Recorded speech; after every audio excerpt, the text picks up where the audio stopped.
Welcome to Tuesday on the AM show. Another beautiful day for us to serve you right here on this show. We start off your morning right. My name is Benjamin Akakpo. Thank you for making the time to join us this morning. Now, coming up, the news followed by the news review with former president of the Ghana Journalists Association, Afeo Money. He is our guest. And right after which we'll serve you sports. Mubarak Haruna will bring you the latest in that segment. But then we get into the big stories and two major issues we're bringing your way this morning. One, the district assembly elections. They are just a week away, but there's not so much noise that has been made about them. The apathy level is high from what we've gathered. But how do we deepen this part of our democratic endeavor? We'll discuss that on the AM show on the first block of our big stories. But then again, yesterday we started a conversation. Today we continue with that conversation. Bad fuel in the system. I'm sure you've had experiences. Your car jerking wildly, some things not going well, your sensors being affected, all of that on the back of fuel with too much manganese, iron, lead, and other components, especially if your make is from around 2016, 2017. But how do we deal with the situation? What is the National Petroleum Authority doing in that respect? We have another conversation this morning on that issue. Also, we'll be telling you about the Ability Fair being put together by the former Gender Minister, Otiko Afisa Jaba. Yeah, it's been a while since you heard from her. Today, she'll be right here on the AM show. And as always, yesterday, we couldn't give you that ample time to call into the show, but today, we'll try our hardest to do that. In the course of the live stream, share your thoughts with us. We'd be grateful to hear from you. So on that note, let's settle for the news right up next on the AM show.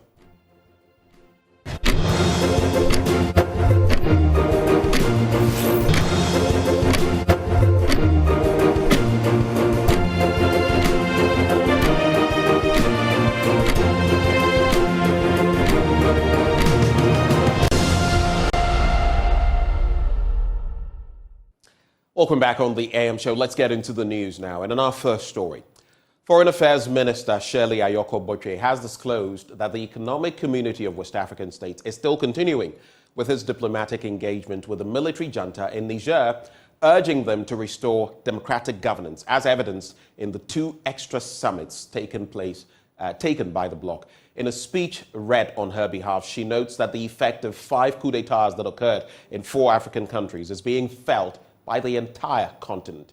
Here's Rafiq Salam's report from WA. The regional sensitization workshop on ECOWAS protocols for state and non-state actors held in the Upper West region sought to enlighten the participants with comprehensive understanding of the ECOWAS protocols and conventions. Its primary goal is to empower the key stakeholders with the knowledge and understanding necessarily to participate and maximize the benefits accruable from ECOWAS regional integration process. Coordinating Director for International Relations at the Ministry of Foreign Affairs, Ambassador Perpetual Dufu, reading a speech on behalf of the Minister of Foreign Affairs, Shirley Ayoko Boche, noted that the region is at a crossroad of economic development, insecurity, and political instability. That notwithstanding, she averred that steps are being taken to resolve all issues of instability and destabilization in the member states. Sadly, the effects of 5 coups d'etat experienced by 4 ECOWAS member states between 2021 and 2023 are heavily felt by the entire region and beyond. In recent days, there have been further attempts to destabilize a 5th member state, that is Guinea-Bissau.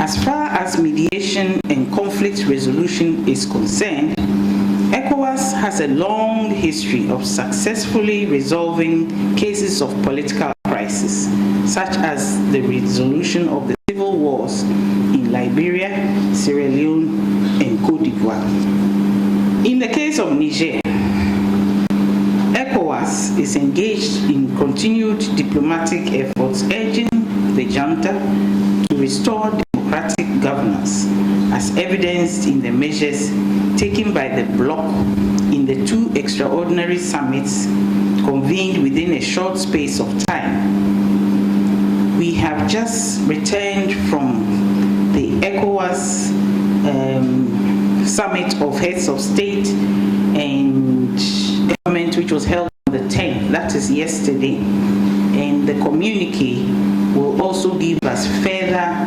direction as to how to deal with the issues of instability and destabilization in some of our member states.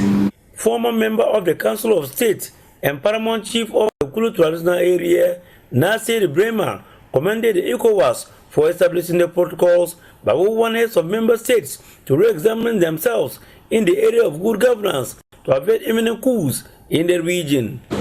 We are working hard to see how these issues can be resolved. And I realize here again, as members, where we want good governance, if there was good governance, you think we would have had instance. So we have to re-examine ourselves. When we meet at the higher levels, we shouldn't even go there to take tea and other things and come back. Let's look at these things.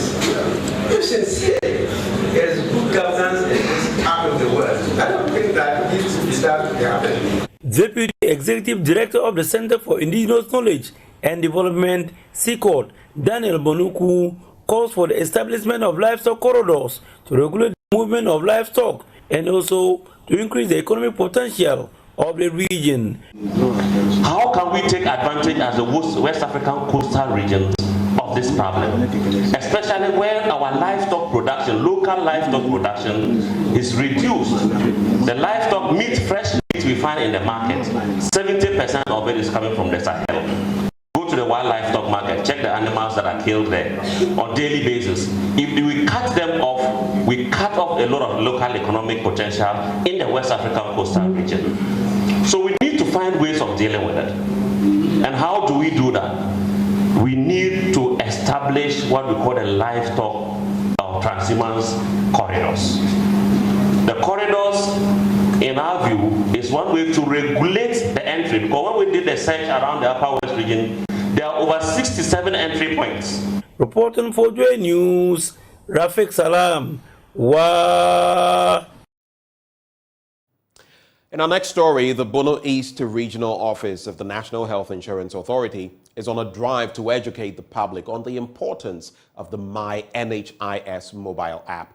Regional Director George Opondankwa says the new app will deal with the inconvenience of joining long queues at the various district offices. Anas Habib has more. The National Health Insurance Authority, as part of activities to commemorate its 20th anniversary celebrations, embarked on a float along the principal streets of the Chiman to create awareness on its set of activities, including the use of the My NHIS mobile application.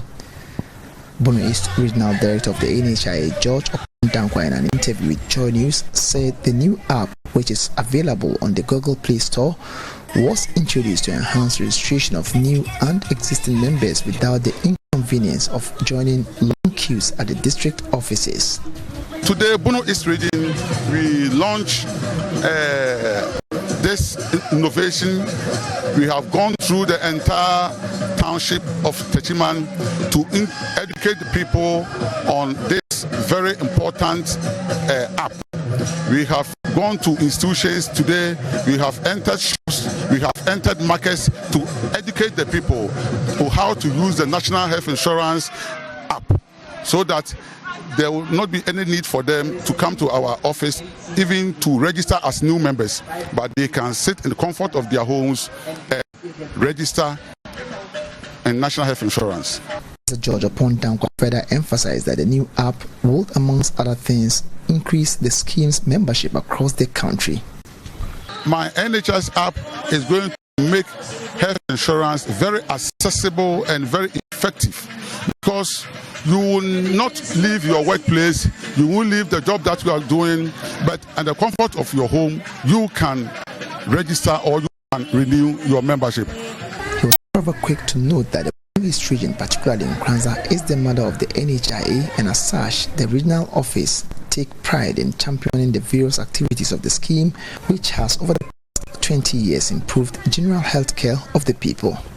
We are very happy to see this day, 20 years of existence of national health insurance, because we all know that national health insurance started from Bunu East region, precisely in Kranza. So if we are celebrating 20 years of anniversary, we in the Bunu East region, we are very proud of it. We are very proud because we gave birth to national health insurance, and we have seen that the baby that we gave birth to has grown to become 20 years old. So going to 2024, we are going to intensify our activities, education, we are going to intensify it. Our interaction with the people, our interaction with the media will going to be very effective. The year-long nationwide celebrations of the NHIA is held under the theme, Health Heroes, 20 Years Strong. Anna Sabit, Joy News, Techiman. Let's tell you a bit more now about the International Telecommunications Union and its partners who are set to extend the Digital Transformation Center's initiative program by 9 months to September 2024. This means more Ghanaians in rural, marginalized and underserved communities will actively participate and thrive in the digital economy space to better their lives. Ohimingteria has more in this report. With the support of the International Telecommunications Union and the Norwegian Agency for Development Cooperation, GIFEC is implementing the Digital Transformation Centers, which has seen over 10,000 beneficiaries trained in Cisco-certified basic and intermediate ICT courses. It also saw a total of 202 trainees trained in digital skills. National Project Officer of Digital Transformation Center at ITU, Alex Kojo-Buahoma, touted the success story of the program, which has trained more women in ICT as he bemoaned the digital gap between men and women in Ghana. Our strategic decision to prioritize the empowerment of women is rooted in the firm belief that inclusivity is the key to enhancing Ghana's digital ecosystem. The digital skills gap between males and females is even more staggering. Our mission is to bridge this gap despite the initial project end date of December 2023. I'm happy to share that due to the generosity of NORAD and ITU, the project has been extended until September 2024. This extension allows us to deepen our impact on marginalized individuals, including small business owners, persons with disabilities. The project, which started in 2021 with the goal of training 17,200, has so far trained 14,600 beneficiaries, leading to the establishment of 30 coding clubs across the country, among others. Administrator of GIFEC, Prince Ofosusefa, revealed a new project to provide fiber-connected free Wi-Fi to 120 community information centers nationwide could soon begin. Our Cyber Labs program is aimed at improving access to ICT by providing ICT equipment to schools, institutions, and communities. 1,375 centers equipped now, out of which 1,035 are schools, 281 are community ICT centers, such as this very one. We are also excited to soon begin implementing the Ghana Digital Acceleration Project, GIGAP, through government, that is our ministry. The project will provide fiber-connected free Wi-Fi at 120 ICT centers. Bonrehene, Nana Bobie Ansa II is encouraging local businesses to be ICT inclined to promote the Kente business. Social media platforms have become powerful marketing channels, enabling entrepreneurs to connect with their audience and promote their products. Together, we can make a mark in the digital sphere and shape the future of entrepreneurship in Bonre. The Digital Transformation Centers project has equipped 1,375 community information centers. From Kumasi, for Joy News, I'm Interior reporting. It was named Jamaica due to the congestion and the excessive heat it posed. The two-bedroom dormitory at the Owariman Senior High Technical School in the Asante Akim North town of Domiabra was home to over 85 students, more than 4 times its capacity. Ohiming Tewia, who has been following Joy News' impactful stories, reports the story has changed following the construction and handing over of a one-story dormitory block by the MTN Ghana Foundation. Our Senior High Technical School at the Asante Akim North town of Domiabra is classified as a Category C school by the Ghana Education Service. The school has been challenged with inadequate classrooms, furniture, beds, and dormitories. Students used to be crammed into a small dormitory space, sometimes accommodating over 85 students. The number that the room could have taken couldn't have been more than 50. Atamensa Oche is a former student. It's only those who are from Konongo and far will be allowed to be over there because the school didn't have room to occupy those who are near. Some people were sharing beds, like a single bed, 2 people were sharing, and the way the place is too hot, it is believed that Jamaica is hot. That is what they were saying. So they called that place Jamaica. Congestion and heat-related skin diseases was common among students who used these facilities.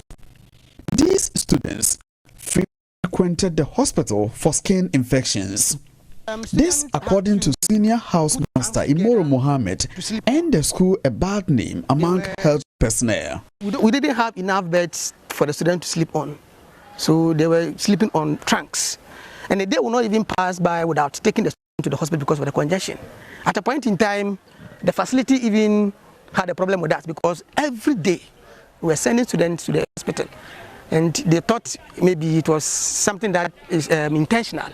But because of the congestion, that is what was causing the problem. Because the place is too small and we didn't have fan, so ventilation was also a problem. So if one has a problem, it means it will affect the rest definitely. Hello, thank you for calling MTN. MTN Ghana Foundation intervened and constructed a one-story dormitory block. The facility came with modern bathrooms to meet the needs of 400 students.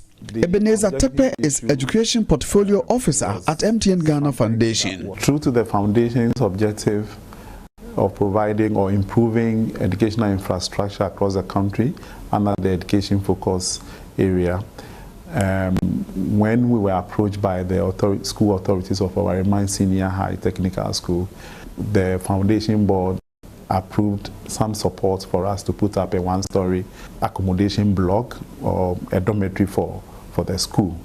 This facility has been very, very, very helpful to the students. In fact, the very day we asked the students to go and sleep over there, I wish you were here to see their faces. They were very happy, and it has helped to ease congestion. Sometimes you are there and you are thinking of how you are, the mess you are going through in the dormitory. So you don't even have the sound mind to even sit down and study.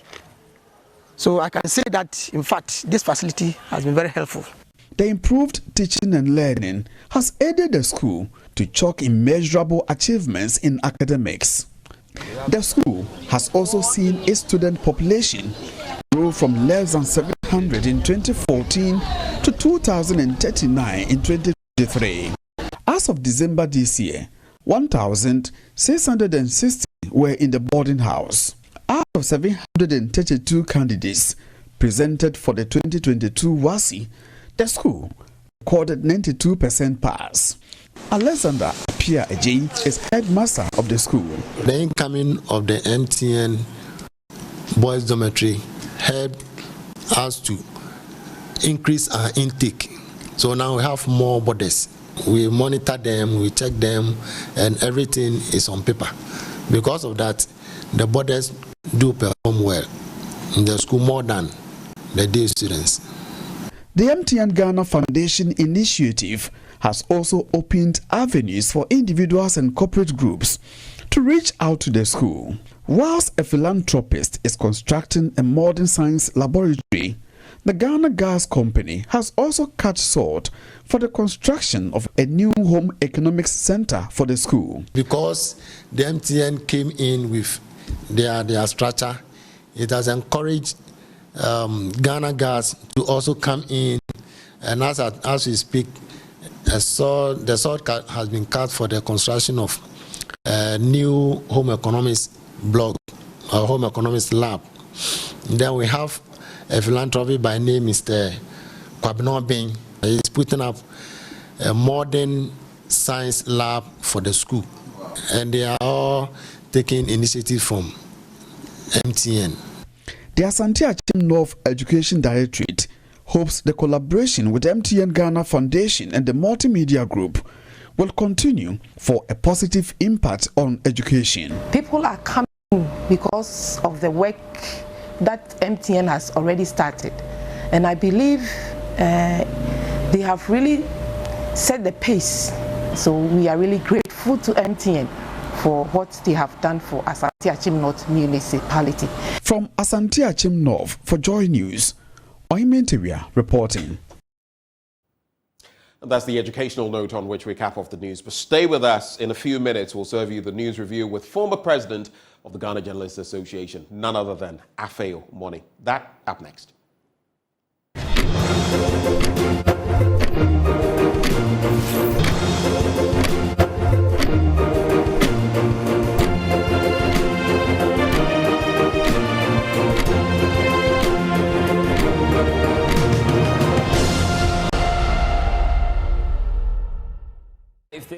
Thank you very much for staying with us for the news review. And it's time now for us to get into the papers. But before we do, the segment always brought to you courtesy of Endpoint Homeopathic Clinic. Here's what they're offering you. If you're a man, prostate screening for free. If you've never screened your prostate, this is a good opportunity for you to do so for free, gratis. If you're a woman, fertility screening for free. And here's where you can locate them. Here in Accra, Spintex opposite the Shell signboard. Kumasi Kronomabwe here behind the Angel Educational Complex.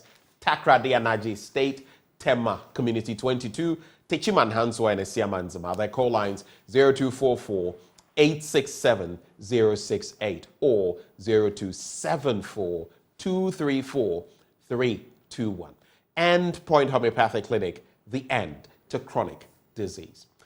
And that's the note on which I'd like to, welcome aboard former president of the Ghana Journalists Association, Afeo Moni. He is our guest, as always. Always rocking the lovely... Is it our guy again? Yes, Oman. Who decked you in this? Oman, yeah. I have to see him. Okay. I have to see him. I'll facilitate he's doing some good work. Thank you. So here we are. A number of matters arising in different facets of our national life. Anything in particular that caught your fancy that you'd like to speak about before we get into the papers? Yesterday, the Communications Minister sounded an alarm bell, warning that individual TV stations were going to be taken off air if they refuse to pay a colossal amount of $50,000 per month. Yeah. And I think we need to square this demand from the ministry with the logic of reality. The reality is that many TV stations, news outlets are so financially disabled, apart from multimedia. And it's interesting you say apart from multimedia. So many of them are getting support that we don't get. You see, we are one of the few stations actually making money off airtime, trying to sustain ourselves. It's a fine line on airtime that we sell. Other entities have different things. Only God knows how they get their funding. So it's interesting you put it that way. But yes, it's a really difficult space. It's a very difficult space. Yeah, it's a difficult. And if you square this again with the fact that many journalists earn pittance in terms of salary. Yeah. They have to make do with born cashier's wage. And this is making life hellishly difficult. And so for the minister to insist that they should pay $15,000 a month is something which should be reconsidered, because the fact is that you cannot give what you don't have. Many of them are really, really under pressure.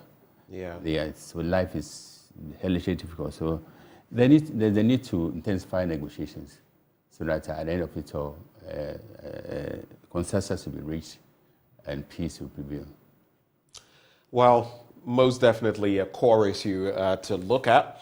But then we also have the stories in the papers. We'll do them, and then later we'll get into some other matters of national scope, national concern. But so far, let me just run this by you. On the 7th of December, a number of portals online, so I'm talking about the traditional media houses, among others, conducted polls asking people whom they would vote for in an election if it were D-Day, December the 7th, 2024. And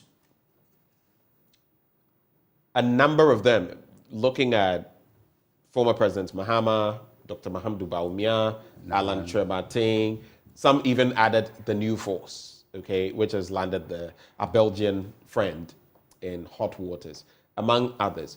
Interestingly, I think the lowest I saw for John Mahama was 55%, and maybe the highest about 71%. The vice president was scoring anything between 35, maybe 11 and 14%. And then you would have Alan Tremating also in there, I think between 6-point-something% and 9.9%, among others. It was rather interesting, the voting patterns. These were about 6. Even the Daily Graphic also conducted a poll. And the highest number that voted was the TV3 Ghana one, which had over 21,000 people who actually voted. And I think that was the 55% or 60-something%. But what do you make of it? Yesterday, I had a conversation with Musa Dankwa of Global Info Analytics and Ben Efson, who has been a poster for a long time.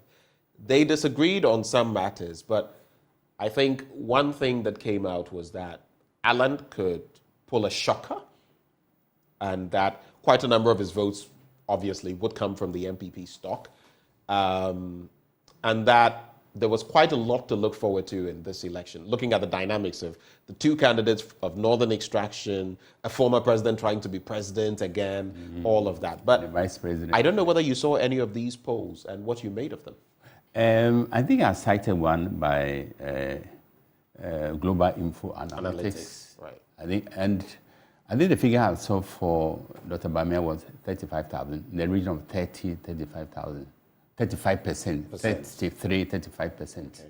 And that's what I saw. And Mahama, 61%, and Alan, something insignificant. It's more than about a year to go for the D-Day, and within this space, anything can happen. But I've been observing former President Mahama, and he's bristling with confidence that he's coming back again. And we should not misestimate what the MPP's party machinery can do in terms of resources. They are better off than NDC. And President Akufo-Addo was also quoted as saying that he would do everything possible to hand over to his vice president. And this is pregnant with a lot of interpretations. Not to think evil about what he said. So, but that statement in itself has been brought into question about saying what he did, because then it creates the picture that, like you said, some would feed into it and think, okay, so whether means fair or foul, this will happen. And that is the other side of the coin that has been whether misinterpreted or properly understood. That's it. But like you're saying, even the EIU, when it gave its report suggesting that the NDC could come back to power, stated that, of course, the economic situation and everything was a clanging bell on the head of it's the a dominant NPP. factor. But the fact too that if the NDC took anything for granted, then it could be on the losing end. So it's not a battle that has been won. Yesterday, Benefson made a point that for him, he only starts taking these polls seriously from around June in the year of the election, which is about 6 months to the election. And that he has been conducting polls as well, but it's only around June that he starts, talking about them, and he doesn't talk about them till that time. Only time will tell, but I feel the crucial elements that will go into the elections, of course, the economy, unemployment, unemployment, among other things, and only time will tell how it goes. The inflation. Exchange rate, among others. All of them, of course, tied to the economy. We've been seeing some downward trend as far as inflation is concerned. Let's see how it will pan out. And this should crystallize into a better economy before the crucial election in 2024. Well, I think it's fitting now for us to get into the papers. I have the Daily Guide and the Economy Times. What do you have? I have the Ghanaian Times and the Finder newspapers. Okay, let's start with you. Let's start with Ghanaian the Ghanaian Times is leading with a statement by His Excellency the Vice President at the launch of a 120 million cedi boost for youth employment, and he says.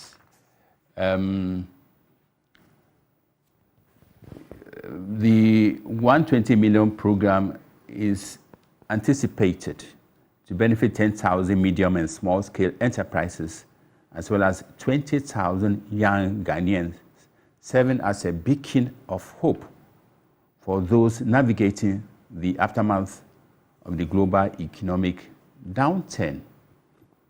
Addressing the gathering in Sunyani, the Vice President noted that the introduction of the Employment Assistance Program was a testimony that the YEA was committed to the cause of providing sustainable employment for Ghanaian youth. One statement which he made and which caught my attention was that since independence, this government has created more jobs than any other government, and he mentioned a figure of 2.something million jobs so far created. 2.1 million. 2.1 million jobs so far created.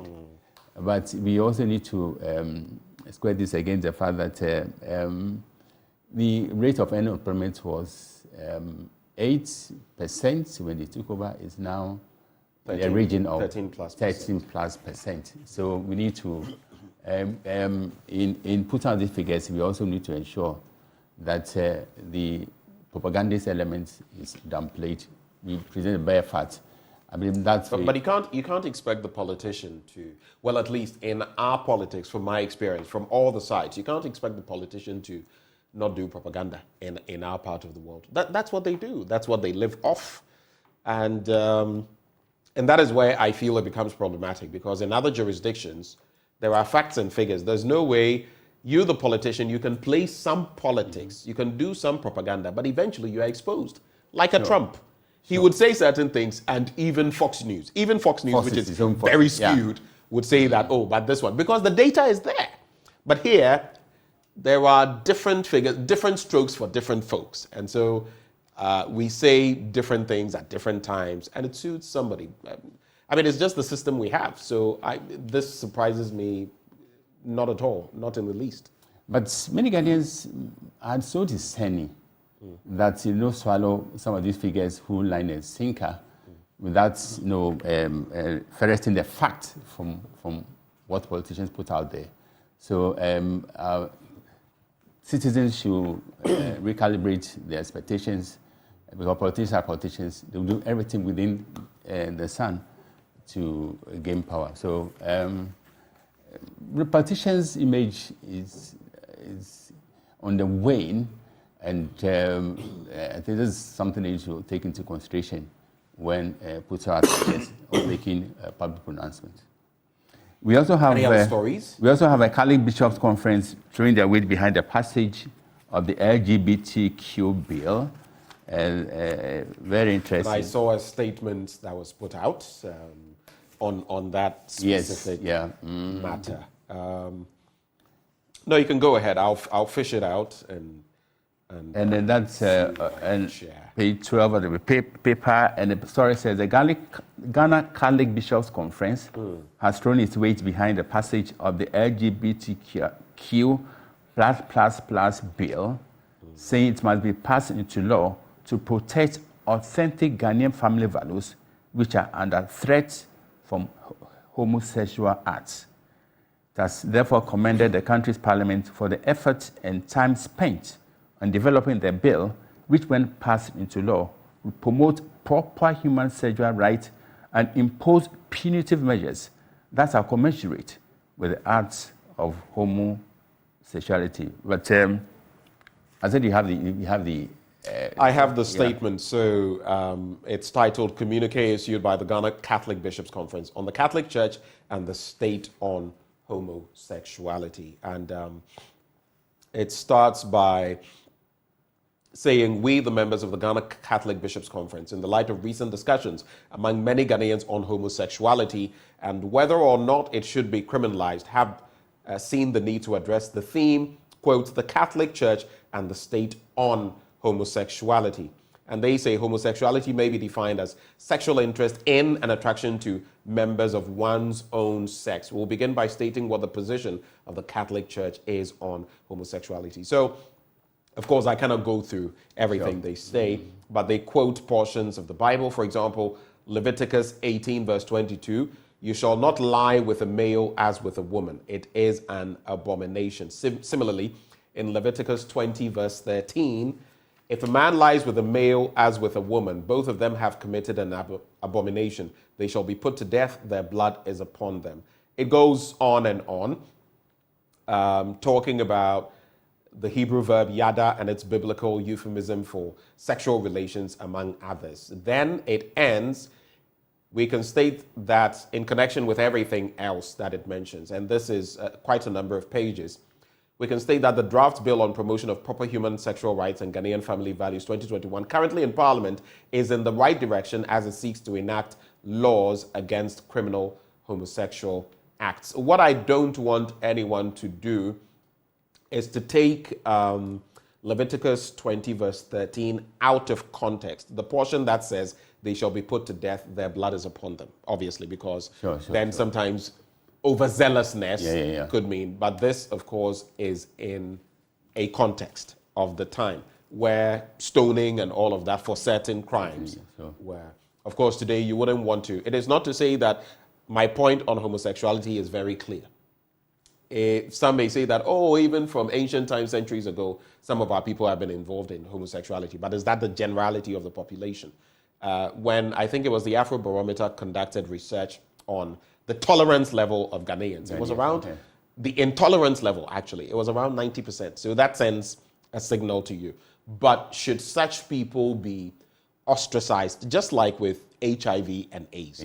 We shouldn't treat them in a certain way, because in the end, if you want to get them in a certain fold, beating them up and others are not the way to go. And thankfully, I hear the law, the bill, does not have things like that would foster any such thing for anybody to attack anyone else. So as far as I am concerned, once it remains that way, and once also certain things are not criminalized, because, there have been portions about mere talk about it being criminalized and all of that. There have been explanations given. So I would like to see what the latest is on the bill. You remember when Kamala Harris, the American vice president, came to Ghana, the president said the bill had been reviewed.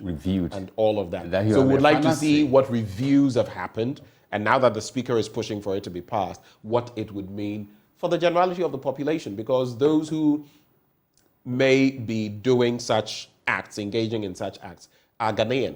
We protect them, but we enforce our values, our cultural values, our religious values as well. That's my simple take. I think the statement is well balanced, and the biblical underpinning to their stance is also commendable. So, that is that.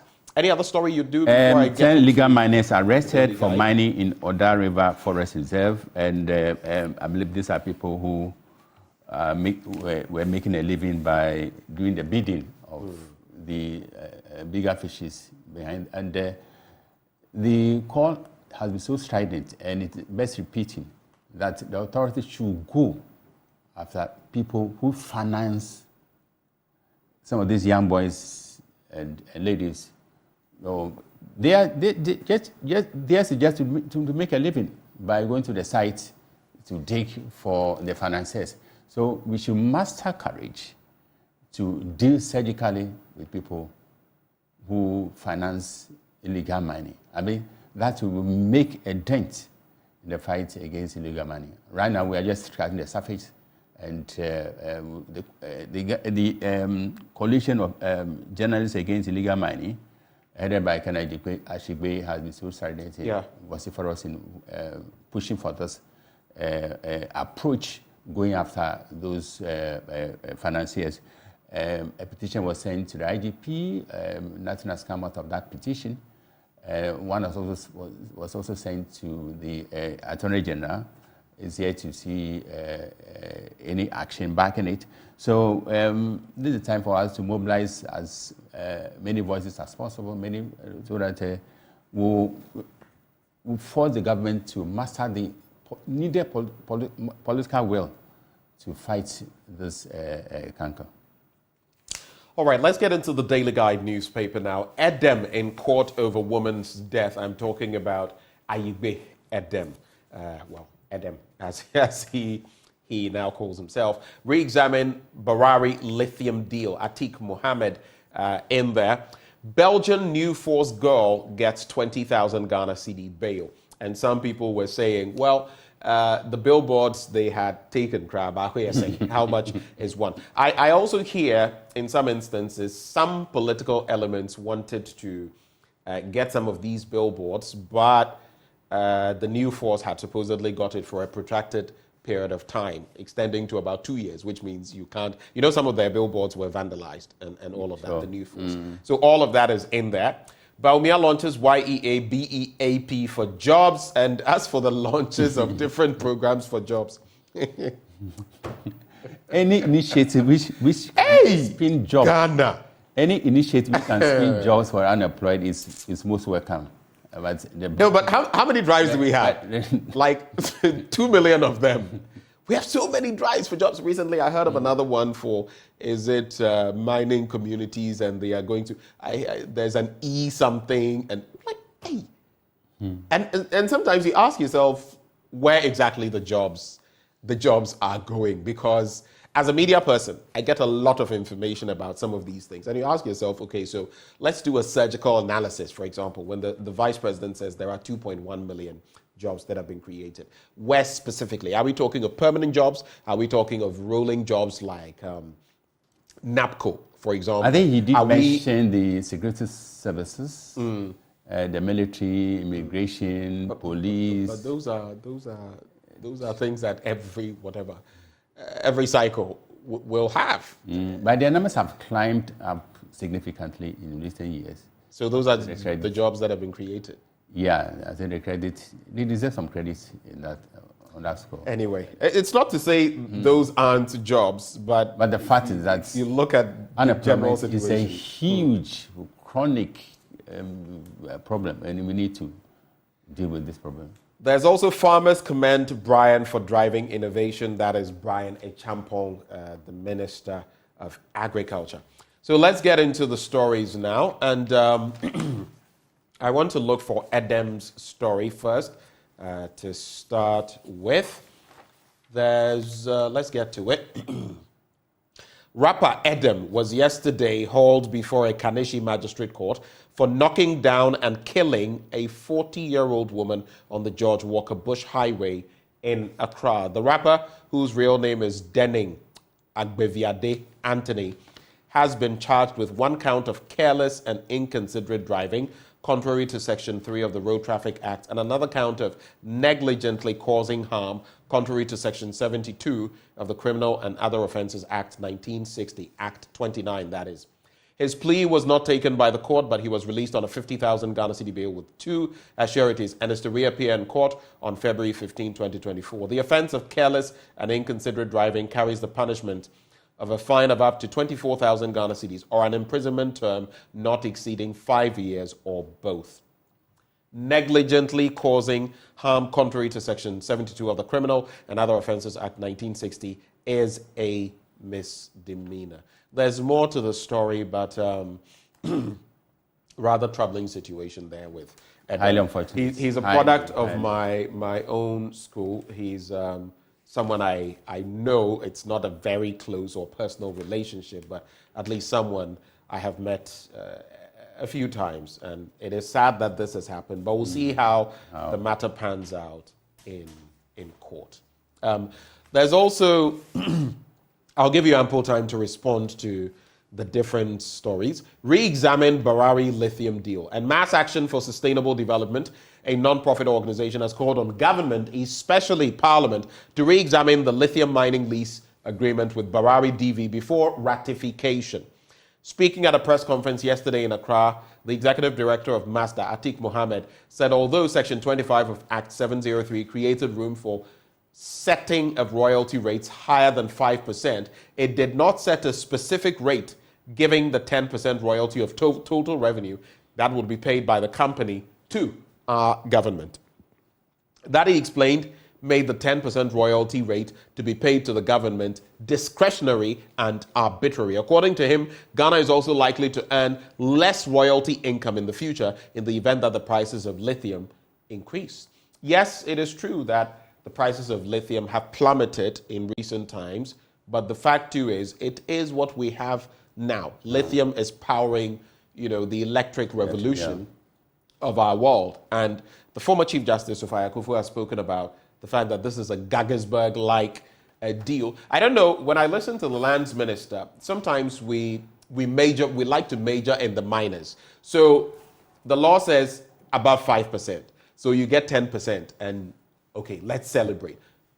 What if we could have got 30%, 35% on the back of some of what we know, on the back of what Imani Africa and others have been putting forth? Yes, there have been claims that, this and that, and the exploration and the cost involved and all of that. But are other countries, even here in Africa, getting a lot better? Yes. How did they do it? Why can't we do it? That's the question. So this reinforces the need for both sides, both the proponents and the opponents of this deal, to re-examine what has been put forward by the Lands Minister. No one expects him to go against what his ministry has come forward with. So, but as the saying goes, every issue has two or more sides, and he's brought his side. And so there's a need to scrutinize more than ever before what the whole deal is and what we stand to benefit as a nation. And I heard the veteran and venerated lawyer Samuel Kujeto yesterday. He's on the same page with former Chief Justice Sophia Akufo. And if we also add what CLs are saying, there's a need for us to take a closer look, a hard look at this deal, so that Ghana will not be shortchanged as has been done in the past. This is an opportune time for us to right historical wrongs as far as ideas are concerned, and we should not allow this opportunity to slip by. Well, let's get into other stories very quickly. I'll take the Baumia launch of the YEA BEAP for Jobs. Vice President Dr. Mahmoud Baumia has launched one of the Youth Employment Agency's flagship programs, the Business and Employment Assistance Program in Sunyani. The initiative aims to nurture young entrepreneurs, empowering them to generate employment opportunities for the large pool of unemployed youth in the country. According to Dr. Baumia, the introduction of BEAP by YEA was testament to the agency's commitment to providing sustainable employment for the youth. He said the YEA had over the years implemented several initiatives and programs as part of efforts to mitigate the youth unemployment menace. And it goes on to talk about quite a bit there. And Yes, so that is the story. But let me do the one on page 3 about our Belgian New Force lady, and then we can move from this paper. There's also this talk. In recent times, there's been talk about government selling its stake in Ghana Telecom. There's a story here that says government has no plans of selling 30% stake in Ghana Telecom. That story here as well. But on the Belgian New Force girl getting a 20,000 Ghana cedi bail. So the spokesperson for a new political group calling itself the New Force, Shalima Abusi, was yesterday granted a 20,000 Ghana cedi bail with 2 sureties by a Kaneshie district court. The Belgian was arrested by officers of the Ghana Immigration Service last week for allegedly obtaining a student permit by false declaration in order to stay in Ghana. She was initially remanded by the court when she made her first appearance before it, after the court gave the GIS some time to conclude its investigations. Ms. Abusi is before the court for 1 count of obtaining a student permit by false declaration, contrary to Section 52(1)(I) of the Immigration Act 2000, Act 573, to which she pleaded not guilty. The suspect could be fined up to 1,000 Ghana cedis or sentenced to up to 2 years imprisonment per Section 52(1)(J) of Act 573. In the meantime, the court has discretion to impose both the fine and custodial sentence. Her counsel, Francis Xavier Sosu, yesterday pleaded with the court to grant the accused person bail pending the trial. He said the accused had independent persons of sufficient means, and by the way, I hear her parents who were in that video are in town, to stand as sureties, and that they would ensure she showed up for the trial, adding that, quote, even if day-by-day trial, we will bring her. And that is the story there. Any quick reactions? We expect the law to take its course. Right. Ours is a nation rooted in the rule of law, and so anyone who finds themselves on the wrong side of the law should be made to taste the mighty edge of the law. But so we expect nothing but justice to be manifestly served in this case. Mm. On the back page, Hearts Win will lift us. That's David Oklu, assistant Asante Kotoko, assistant coach David Oklu. UEFA boss changing rule to stay in power. That's Alexander Seferin. And prove your critics wrong, Pep urges players. That's the story there. They came from behind to secure a 2-1 victory over Luton Town. Any other stories from the Finder newspaper?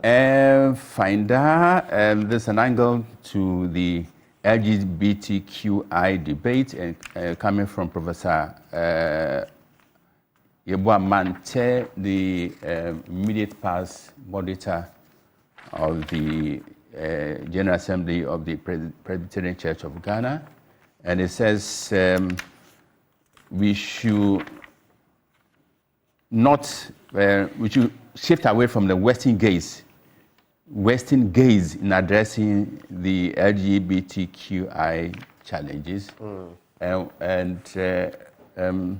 You were speaking at the inauguration of the National Assembly of the Presbyterian Councillors Association, Abetifi. He defined the Western gaze as the uncritical and insatiable attraction towards everything Western, including culture, technology, academic pursuit, migration, and entertainment, without proper scrutiny. He suggested that counseling, particularly through mediums like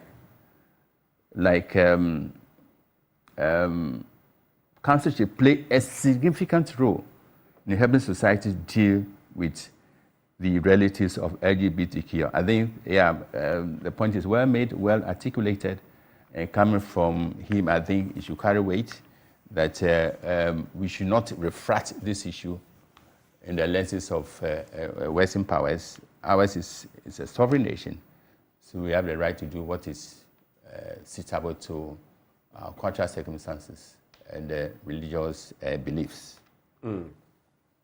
Anyway, is that the only story? Yeah, that's, the other story is on the Free Chikata lending his weight for his support for the lithium agreement, which is being criticized in other circles. And First Atlantic Bank ranked 41 in prestigious Ghana Club 100 awards. Congratulations to the bank. And there's a story by one of our rising media stars, Agnes Ansan. It's actually an article which examines the struggles of women in politics. Women go through a lot of challenges. The male dominance is still an issue we need to look at. And women who offer to serve in public positions go through a lot of challenges. They have to pass through the hoops to get to the pinnacle of the professional political careers. Right. So there's something we need to look at as we... There's been this talk about gender balance in Parliament. Right. I think the most practical approach is to get the two main parties, NDC and NPP, to reserve their safe seats for women. That way we can easily square the balance in Parliament.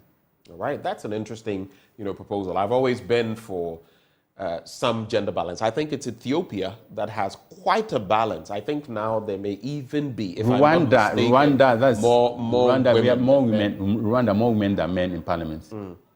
And I always say that, look, wherever you give equality or equity, whichever way you want to put it, to women, they have shown and proven that they can do great things. And sometimes all the rancor, this money and politics. Now, unfortunately, I see a few of the women, following that route. You remember the last time the NDC had its own parliamentary primaries. We saw a few things in there, and we've seen it on the other side as well, even recently. But I'm talking specifically about women. That woman who was using the roof of the car, doling out cash, saying that she found money in her car. I know what has happened to that case, right? Those are the instances that make for poor reading. But generally, women in authority, yes, sometimes there are criticisms of how they handle power, but a lot of them also show that they can do great things. The Chief Justice, they should be given the opportunity. All the women have done justice to their profession. And that was a conscious effort. Yeah. Someone decided, let's pick a woman this time. Because it's not only about seniority, there are other considerations. And you look at them, Georgina Wood, Sophia Akufo, who's the third one? And the third one is the current one. Gertrude Tokonu, right? All of them, at least Gertrude's term hasn't ended, but all of them have acquitted of themselves creditably, at least, not less than any other man who has occupied the position. And this makes a case, a huge case. It does. For women to be entrusted to deliver. Yeah, it sure does. Let me just wrap with Economy Times. Bank of Ghana's reserve money shrinks, and the central bank's reserve money has shrunk significantly on the back of strict adherence to zero financing of the budget and sustained liquidity withdrawal efforts of about 44.9 billion Ghana cedis, or 5.3% of GDP year to date. You can check out that story in Economy Times. I just want to leave you with this. Yesterday, Victor Osimhen of Nigeria and Napoli was crowned African Player of the Year. And that, if you look at the numbers, Cameroon has 11 winnings. Then there's Ghana and Cote d'Ivoire and Nigeria, all of us with 6. Of course, we had 3 from Abedi Pele alone. Then there's this one. I just want to leave you with this. Angel Maxine, she's, I think she's trans, okay? I had an interview with her back then, Prime Morning and all of that. She has said, supposedly, okay, and there's a video to back it up, pass anti-LGBTQ bill and I will expose all the gay politicians. She's transgender. Pass anti-LGBTQ bill and I will expose all the gay politicians. This matter, we'll leave it here. Time will tell. Time will tell. But thank you so much, Afil Money, for having joined the conversation. It's always a pleasure to be this here. morning. It's always good to have you. And once more, lovely shirt. I see a gentleman who has not been here in a long time. Today, he wants to make his first appearance in a while. I'm going to be taxing him and finding out what he's Man U. Pardon me? He's Man U. He is? Yes. Is he a fan of Manchester United? Just like you. Oh, okay, because sometimes his comments don't smack of it. But this segment brought to you by Endpoint Homeopathic Clinic. They're offering you free prostate screening, free female fertility screening.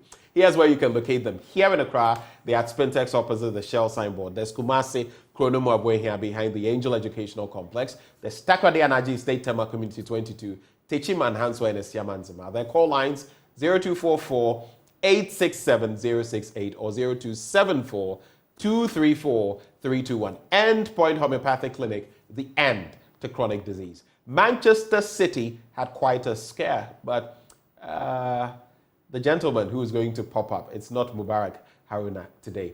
Muftau is in the studio. He's going to be serving you news, the sports. Now I'm saying news, the sports this morning. It's been a while, and I'm itching to see him back on air. Do enjoy sports. Up next. Do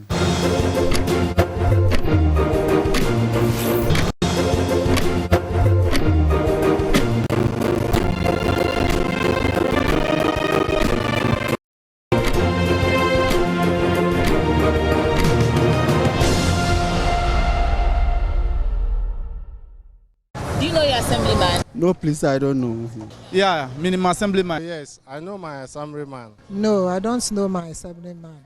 No, I don't know my assemblyman. No, I don't know. I haven't seen it before. With the 2024 elections coming up, amidst the spotlight on presidential elections, there exists a pivotal but often overlooked part of our democracy, the local government elections. Over the years, fewer and fewer Ghanaians tend to pay attention to these elections only in the immediate run-up to the polls, and these Ghanaians are only in the rural areas. A few days ago, Minister for Local Government, Honorable Dan Boche, underscored in Parliament that over 6,000 local leaders will be elected into district assemblies. I entreat my honourable members of Parliament in this August House to whip up enthusiasm of the electorate to turn out on Tuesday, 19 December 2023, and vote massively for the representatives to their respective district assemblies and unit committees. Right Honourable Speaker, decentralization has brought government closer to the people than it had ever been in almost 3 decades.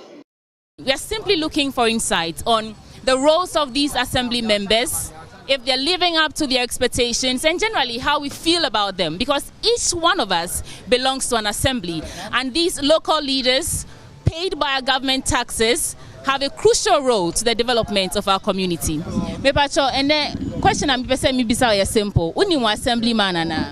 Oh, that be my assemblyman. No, I don't know my assemblyman. When I talk about our assembly elections, Nimuda. Obi anto abad. Adana yanto abano. When you vote for these leaders, they do not do anything in the community. I don't see the reason I should waste my time to vote for them.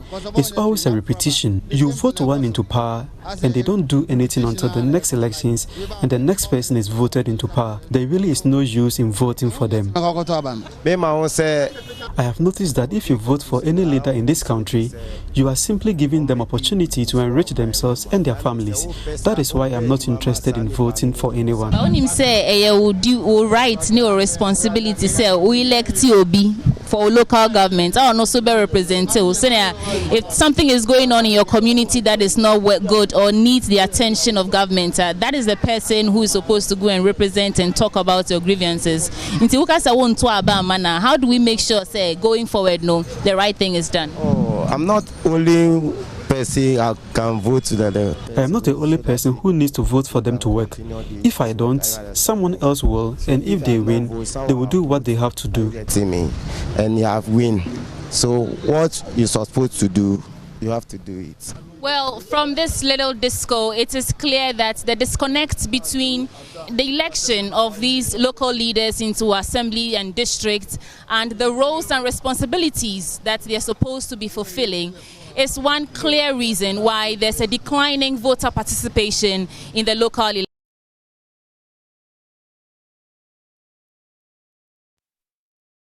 The conversation with, as far as our big stories are concerned, the district assembly elections just a week away on the 19th day of this month. There's not been so much talk about it, and that also points to the apathy as far as these elections are concerned. But how do we deepen this portion of our democratic exercise? Well, joining us for a conversation on that, we have Fred Odro Ejako. He is a local governance analyst.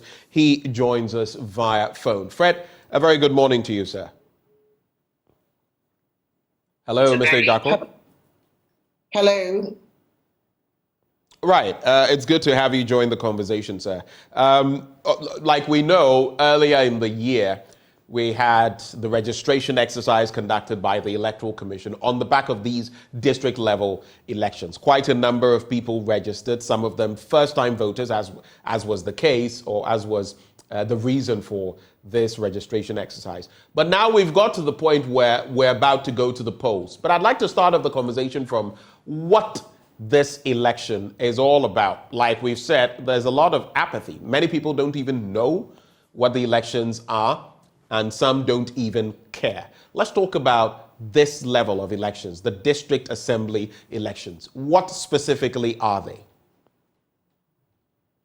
When we talk about a district level election, it refers to the selection of individuals to join the local assemblies to provide effective governance at the local level. If you bear with me, Ghana is divided now into 261 metropolitan, municipal, and district assemblies. And these are the closest level of governance to our people. If we add the unit committees that are also part of this local level election. If we look at the district assemblies, they have specific roles they play in the development of our various communities. For that matter, our assembly system is very, very important, or dare I say, critical to our development. But for the assembly to effectively function, there must be elected and even appointed officials at the assembly level to help with our governance process. And the assembly members are elected per electoral areas to represent the electoral areas, which is perhaps the smallest division of the country. However, we have failed to understand first the work of the assemblies, and we have failed to understand the work of the assembly members. And that is where we find ourselves at this critical time. There's another challenge that I think we are also skirting around. But if I may say so, the other challenge we do have with our local level election is also to do with how we are able to mobilize individuals to go out to vote. If you compare our district level elections to our national elections, you realize that when we are having national elections, which covers our members of parliament and our presidents, you realize that we have an effective vehicle, which is the political parties, to mobilize people to go out there to vote. But we do not have a similar system available at the district level to mobilize people to go out and vote during election. So I think, in a nutshell, for me, there is no effective vehicle for mobilizing at the local level. That also affects the willingness it affects how people would really want to be part of the process in the election. So these are basically my initial thoughts on that. Now, in terms of addressing the role these elections and the selection of assembly people, men and women, have played, I just want to quote the Ghana District Assembly Elections Act of 1994, which stipulates, quote, "District Assembly elections are held every 4 years and shall be held at least 6 months apart from parliamentary elections." So just as with the presidential and parliamentary cycle, of course, it comes a year before. That is something that has been established. It's supposed to be about at least 6 months before this cycle, but we've seen the electoral commissions over time, all the way from 1988, 89 to 2019, doing it in this way, a year ahead. But if I asked you, what role specifically, how important have these district, local assembly people, how important have their roles been in our national life? What exactly would you say? Well, I mean, if you look at the assemblies, they perform at least 25 different functions. I mean, it covers virtually every aspect of our life, from education, health, infrastructure for, roads. You can talk about electricity. You can talk about everything that concerns our lives. I mean, from cradle to the grave, the assembly has a role to play. Even to register a baby born, the assembly has a role. To go to school, the assembly has a role. To go to the hospital, because if you look at the construct of our governance system, if you look at primary health care, the provision of infrastructure for primary health care is the responsibility of the local assembly. The provision of infrastructure for basic education, it lies with the local assembly. Of course, there are other institutions that contribute towards these things, but it is a core mandate of the assembly. Now, if you have an assembly system that is beset with a number of problems, you realize that the assembly cannot effectively perform the function it has to perform. And part of the challenges with our local government system is to do with even the level of apathy people have towards the selection of the right people to go and represent us at the district level. And sometimes even it goes beyond just the selection. It also goes, you look at the resources available to some of them. And even sometimes the appreciation of some of the people who are even selected as to what is expected of them also leaves a lot to be desired. So there are a myriad of issues surrounding the whole local government system that we must work at to improve, because it is so important. It is giving huge responsibilities, but the resources, be it human resource or even financial resources that they need to undertake the activities, much is lacking. And we need to work at that, because it is very important, and we need to work at sustaining it and making it more effective. Otherwise, in Ghana, if you look at our current system of local governance, we've had it for about 5 years, since 1998 up to 2023. About 35 years. But if we do an introspection and analyze the effectiveness of our local government system, we'll come to the realization that it is very important, but it's not delivered as much as we expected of it. Well, I'll get into some of the facts of the case when it comes to the apathy, but we know that this is the area where people get to select their local representatives from the metropolitan, municipal, district assemblies to serve them. But the question is, why the low turnouts? If you look at the data, actually, you see that consistently, these figures, the turnout in the district level elections have been much lower than the turnout in the presidential and parliamentary elections, sometimes actually less than half. So you look at the percentages. In 1988-89, and what is of crucial importance here is how it has fallen consistently. In 1988-89, we had a turnout of 59.3%. In 1994, 29.3%, the lowest we've had within that period. Then 2002, there was a rebound, 41.6%. 2006, it slumped again, 33.1%. 2010, it fell again, 35.5%. 2015, 30.6%, which is very close to the low of 1994. I have not added the 2019 figures yet, but that points to a certain level of nonchalance, apathy. And the question is, why exactly this trend? As we deepen our democracy, you would expect that aspect would also be deepened, which is not the case. For me, I see two clear issues playing up here. The first one I've mentioned is lack of effective mobilization too. as we have the political parties at the national elections for the members of parliament and the presidency, we don't have any such vehicle. Although, let me be quick to add that clandestinely, the political parties are supporting various candidates in the district level election. It's without question. In fact, I am very much aware of political parties that even conduct what I would call some form of primaries to select candidates to represent them in various electoral areas. But that is beside the point, because openly they don't come out to say that this person is a member of the MPP or the NDC, so vote for that person.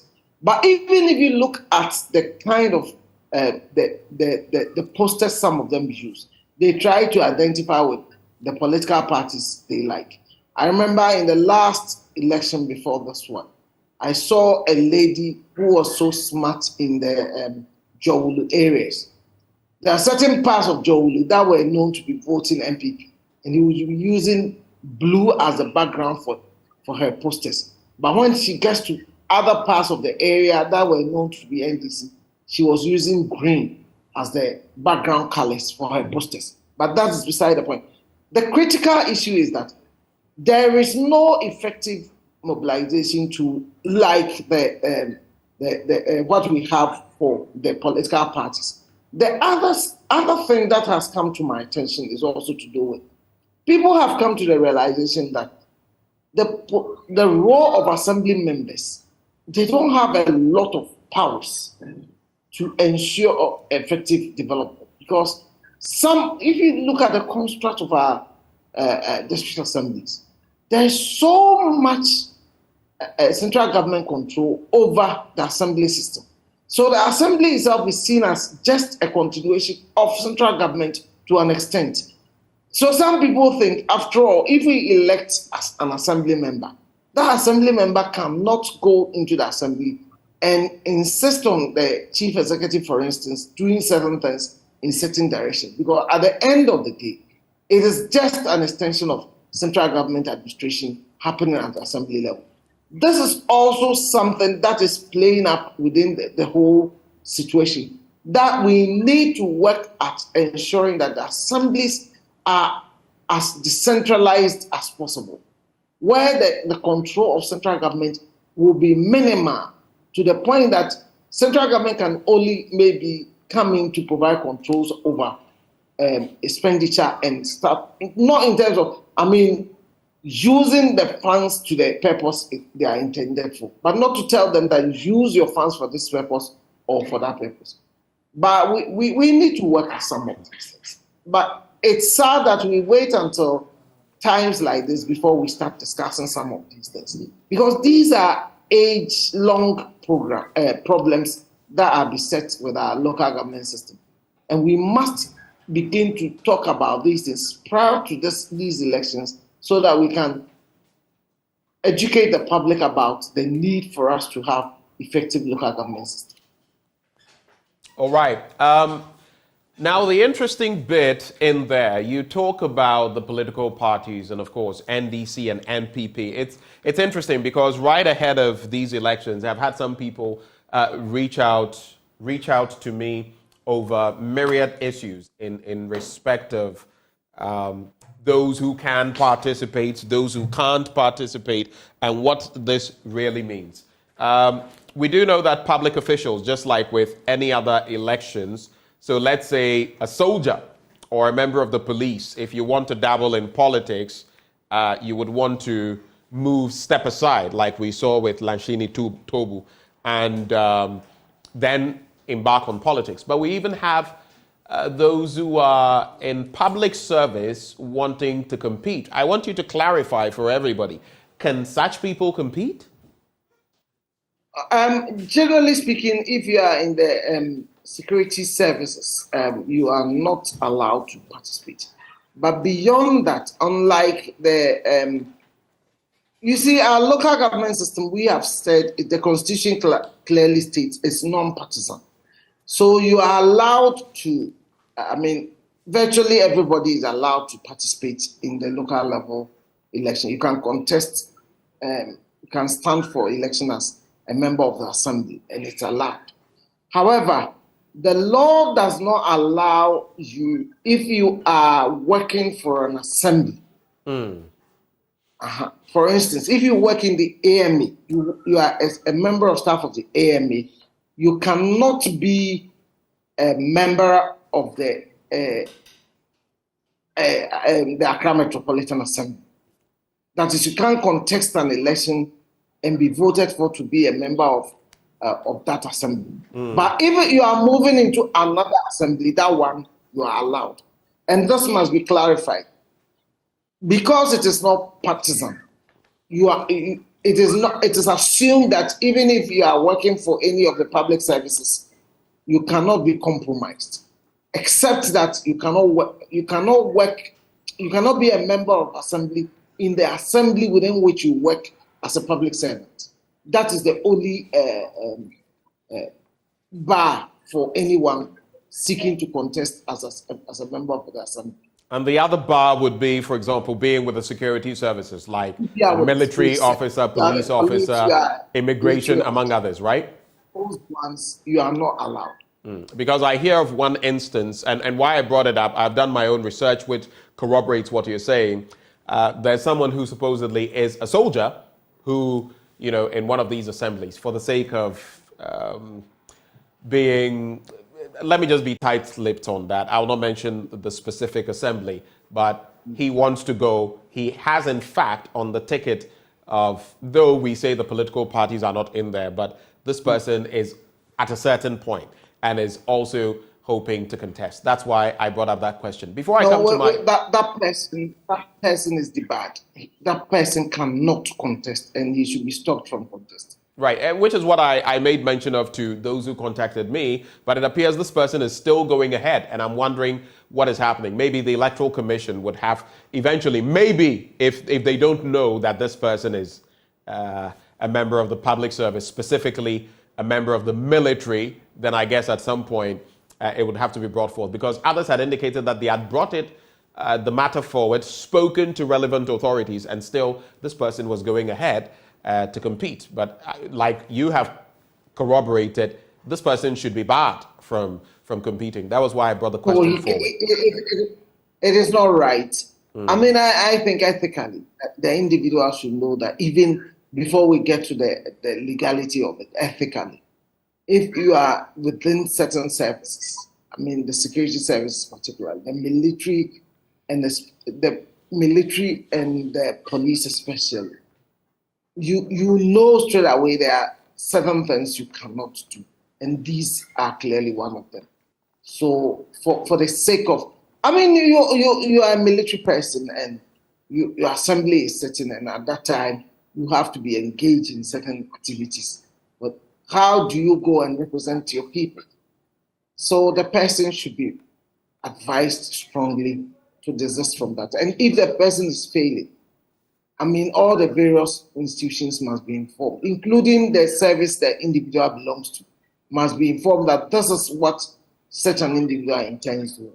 If you look at teachers and nurses and doctors and other lawyers and other groups, they are not debarred from some of these things, and they can easily go and do it.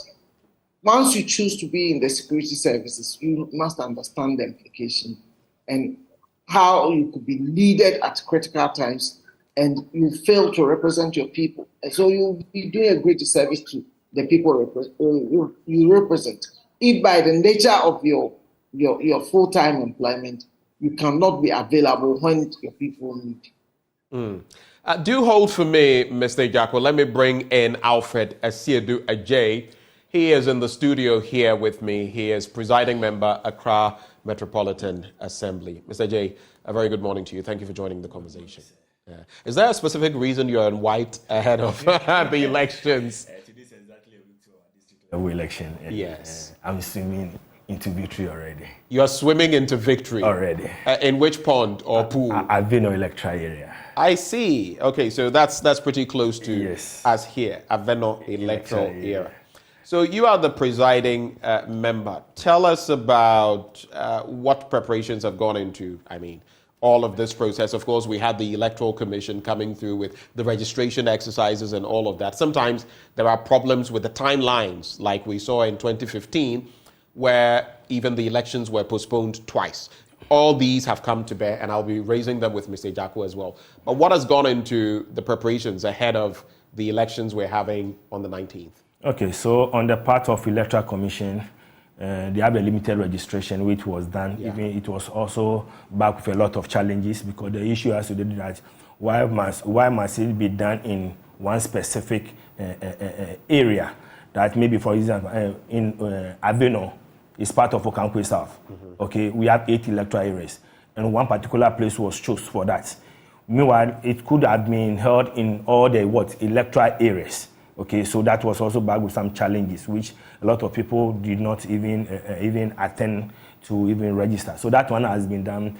They've had a transfer of votes. That one has been done on the part of Electoral Commission. The display of the electoral register has been done. So now we are waiting for the 19th, that is exactly today's week, for the election to be held. I don't know the earlier discussion that has been done, but to put it in the right perspective, the apathy, so far as a local or district. And I was just about to get to that, so go ahead. Yeah. I mean, it's overwhelming, because from time immemorial, you can see even the last time it was already less than even 30% of the population. It was, the last time was just over 30%. So let me just give you the data as I have it.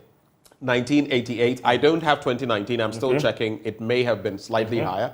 88, 89 was a high voter turnout, 59.3%. And that is the highest. That's the highest. Yes. 1994, it dipped by about 30 percentage points to 29.3%. Actually, exactly 30 percentage points.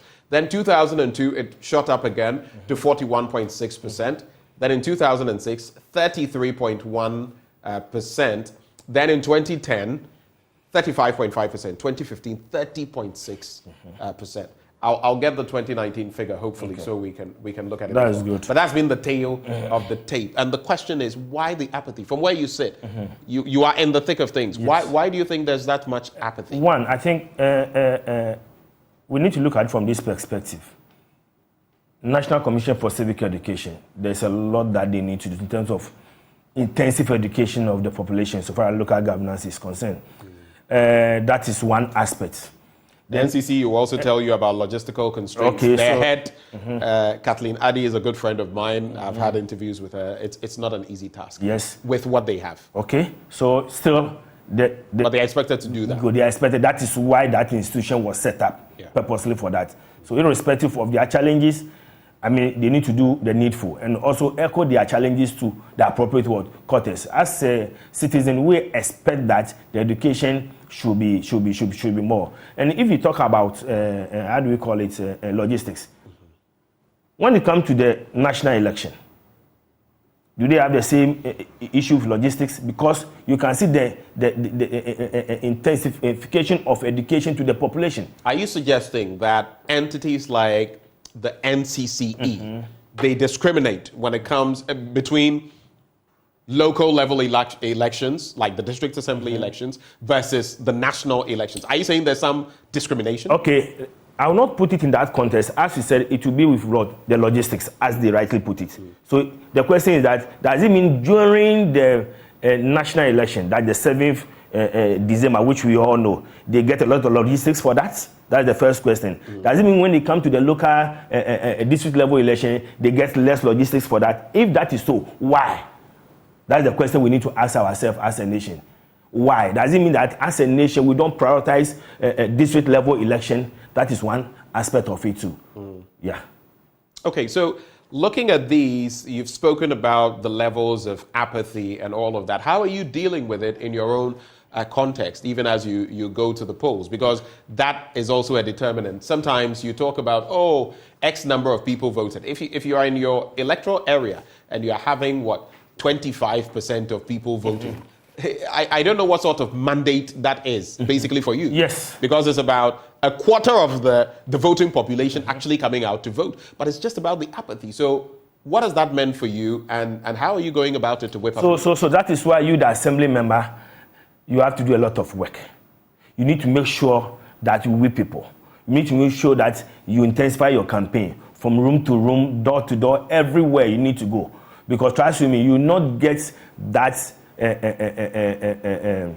that euphoria associated towards this NDC, MPP election. So you you have a lot of work to do by ensuring that you go from every place, every corner of your electoral area to make sure you garner the vote that you rightly need.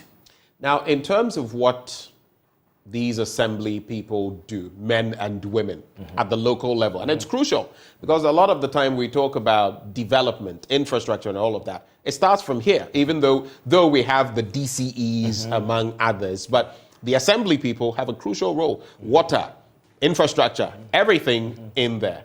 But the point to be made also is, in recent times, we've seen a lot of, not even in recent times, there's been a lot of politicization of the process. NDC, MPP, MPP, NDC. Mr. Jaco was making mention of someone who was pretty smart in the last district level elections. So she knew of areas where MPP people were concentrated. In those areas, her posters had a blue color background. In areas where she knew that within the electoral area, where she knew there were clusters of NDC voters, she used a green background. They play these antics because we know. He has made mention that in some places even, there have been, so to speak, primaries, closed door, behind the scene primaries by political parties to choose whom would be the representative in that electoral area. Are you aware of all of these?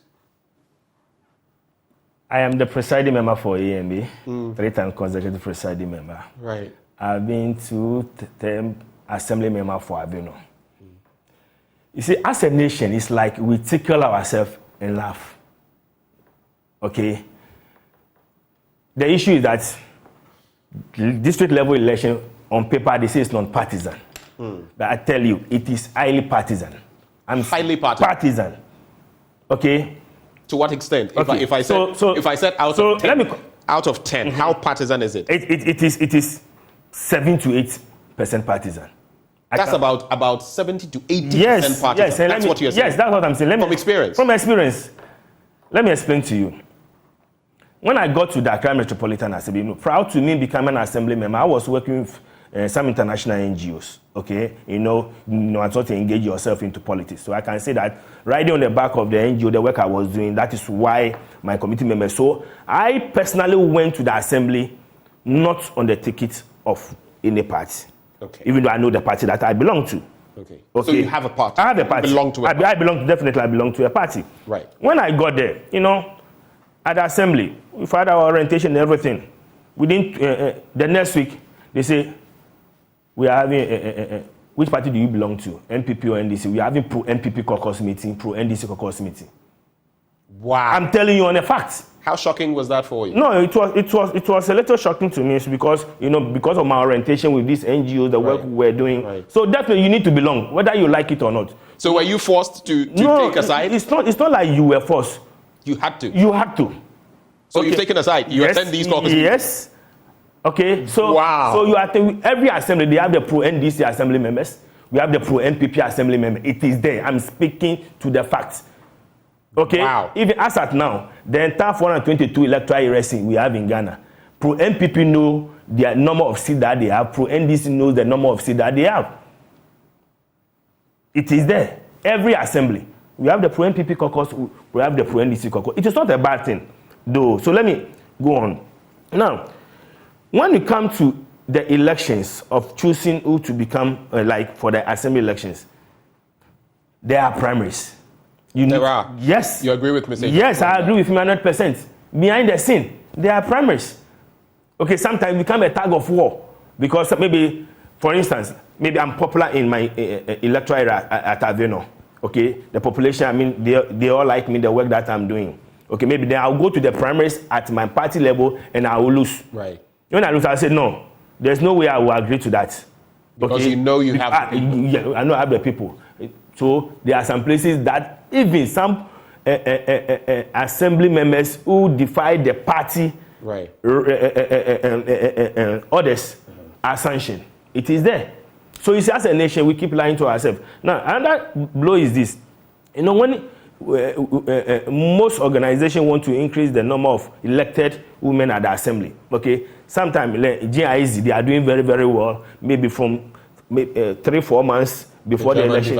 Yes, they will try to educate these women with logistics and everything, with the idea that they are going to contest. They are doing good work in their respective electoral areas. Okay, then along the line they will go for primaries, then they will lose. You can just imagine. So, you see, I keep saying all that is because the political party. Yes, it is there. Maybe the word that is coming is interference or influence. Influence in there. Yes, influence there. So you see, so I'm of the view that as a nation, local government election should be politicized. Okay, we'll get to that conversation. We'll gradually get there. Okay. But do you think the influence of these political parties, the two of them, have been positive at this level? Would it be better, like you said, with the women? In 2015, for example, because of the postponements, some of the women just dropped off. They lost interest. But part of their losing interest is this. It's male-dominated. Male-dominated. Whether you like it or not. If you look at the numbers, it is male-dominated.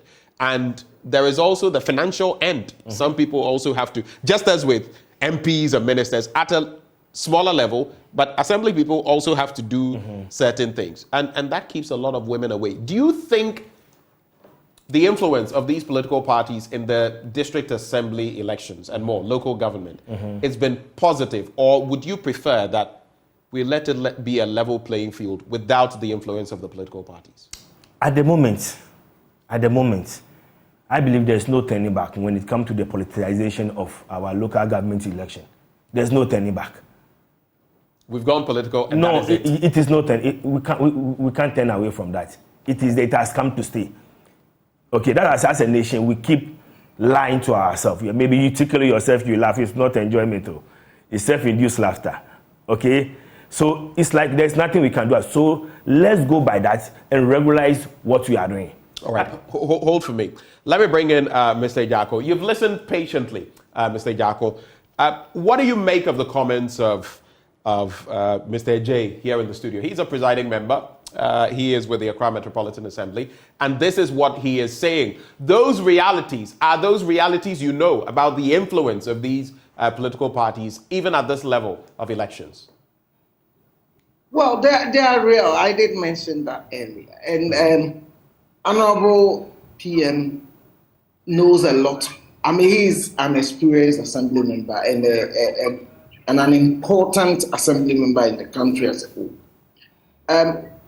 The issue clearly is that we've come to this point, and indeed we've behaved like ostriches, and we've taken sometimes it's ideological stance that quite a number of knowledgeable people have taken, to which they've opposed this whole idea of politicizing the local level election. But until we can do a lot more about this, we're going to witness this level of apathy. But the political parties, throughout the whole process of the local government system, are actively playing up their hands. Honorable Ejay will confirm to you that you go to the assemblies, you have two caucuses, particularly NPP and NDC. Virtually every assembly, except where it is predominant one party in that area. But even if you do have the besides the elected assembly members, there are also the governor appointees. So automatically, assembly members from the government side are going to be there, and they will be there to push the agenda of the ruling party. So you come to this realization that we claim our system is supposed to be non-partisan, but it is fully partisan, and we must own up to this fact. And either we work at completely removing the partisanship, or we accept the reality and move towards looking at using the partisanship as an effective tool to make our local government system more effective. All right, Mr. Jacko, you've proffered. Partisanship. All right, you've proffered. Political parties are very good for democracy. All right, you've proffered two options, and you say you don't see anything wrong with the political angle. Which one then would you go for? Are you going for politicizing it and moving along those lines and streamlining it to ensure that it is serving its purpose at that level? Is that what you're saying? I believe so. I mean, I believe political parties are tools or they are vehicles for development. In our part of the world, we've made our political parties a tool for division, but it's not supposed to be so. Political parties are there to provide, they must provide contestations for ideas. This political party has this ideology. This is how they believe the country or the locality should be governed. Let me decide at my local level that indeed I like the policies and programs of this particular political party. And let's not begin to think that if you allow other political parties to have a foothold at certain local levels, they are going to compete with central government. It is local government. Let us allow the local to work according to how the people feel. You see, at the end of the day, we must believe in the aspirations of our people. If they believe in a political party, we should allow that political party to provide them with the leadership they need. Otherwise, we'll be, I keep coming back to it. We are behaving like ostriches. The political parties are active at that level. You wait. After this election, after the general election, whoever emerges as a president is going to select district chief executives. Some areas, it's a question of, hey, as for this caucus, we'll vote for you if you are going to give us this money. And because of that kind of challenge, there's so much corruption in our local government system. But if we were going out there to select our own district chief executive, if we are going out there to elect our own assembly members based on their political ideology, I don't see anything wrong with that. All right, so and our local government system will be more effective. So how will that, you say it will be more effective, but then it will be more political, and like you said, the president could even proffer someone and the vote will always be against that person. We've seen instances, even within this administration, where that has happened for DCEs, among others. But there's a crucial point to be made. Politicization comes with monetization, and that is the fear of many people. Once you politicize it, you monetize it, you weaponize it for the political parties. How do you respond to that? No, you see, we want to remove apathy.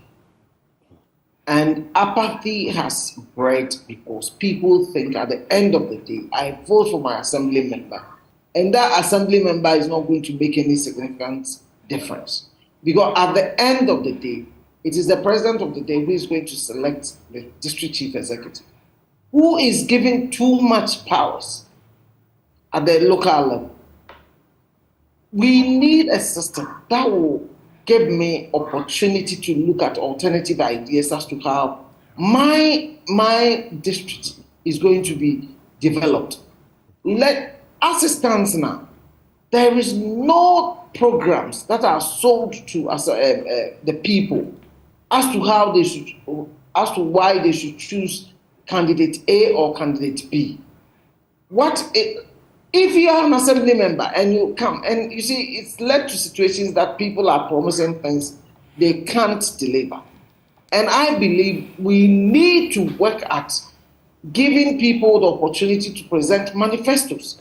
This is what I would do if I'm selected. This is what my party intends to do. So that when you come into office, today, I know, Joy is doing extremely well by looking at promises that various governments have made. It's not only with this government. Over the years, key institutions, Imani and the rest, are able to list what parties promised prior to coming into office and what they are delivering. And they can even give them ratings based on how much they've delivered.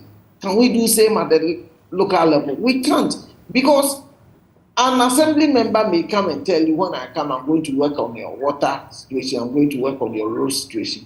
But then the person comes, and you know clearly that person doesn't have the capability of providing what they might even have promised. And you can't blame them for that for failing to deliver on their promise. So at the end of the day, I come to the realization, after all, it's not going to create any difference. Why should I waste my time to turn up to go and vote? Let me also add another thing. When it comes to the days for the election of, for holding local level elections, I've also come to the realization that, you see, in national elections, you tend to see, although it may not be declared as a public holiday, you tend to see I think we have a bit of a struggle with his connection. Mr. Jacko, can you hear me? All right, we'll try to reconnect with Mr. Jacko. Interesting points he has made. I saw you noting a lot. So before I throw another question at you, what are your reactions? Yes, he made mention of the voting of the MMDCs. Right. So that is where we have the tug of war. Sometime for you to even get your MMC to get the 2/3 vote, sometimes you need to even lobby the should I say the opposition party. Right. Sometimes lobby through their member of parliament and so on and so forth. Okay, that is it happens. That's how embedded it is. Yes. Especially like at places that may be in court, you have more pro NDC elected assembly members. Okay, who are more than even 1/3, because 1/3 of the district. That is where the lobby. Because you need 2/3. So if they are more than 1/3. Yes. You're already in trouble. Yes, you're already in trouble. They're going to keep voting again. Yes, so sometimes you even need to compromise, negotiate. Sometimes they can tell you that, okay, let me use the MPP as an example, because it's MPP. And we've seen it happen within this. Yes, so sometimes there is lobbying that, okay, we are going to take the presiding member and you take the MMDC. Okay, it is happening live everywhere, most places that we have the voting of the MMDC. So what Mr. Ojo said is very, very, very true. This negotiation, does it sometimes involve money as well? Are there times when you literally are told by the other side, if our caucus is going to vote for you, you must pay this amount? Every election in Ghana, we all know that definitely it has to do with monetization. Every election.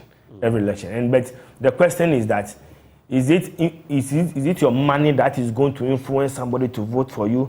Yes or no? Sometimes it's not the case. But I'm of the view that when you are going to contest for an election, maybe you are mobilizing people to do. Definitely, you need to, give them one or two resources for them to keep maybe supporting you one way or the other. So monetization everywhere, it is everywhere, like in our election.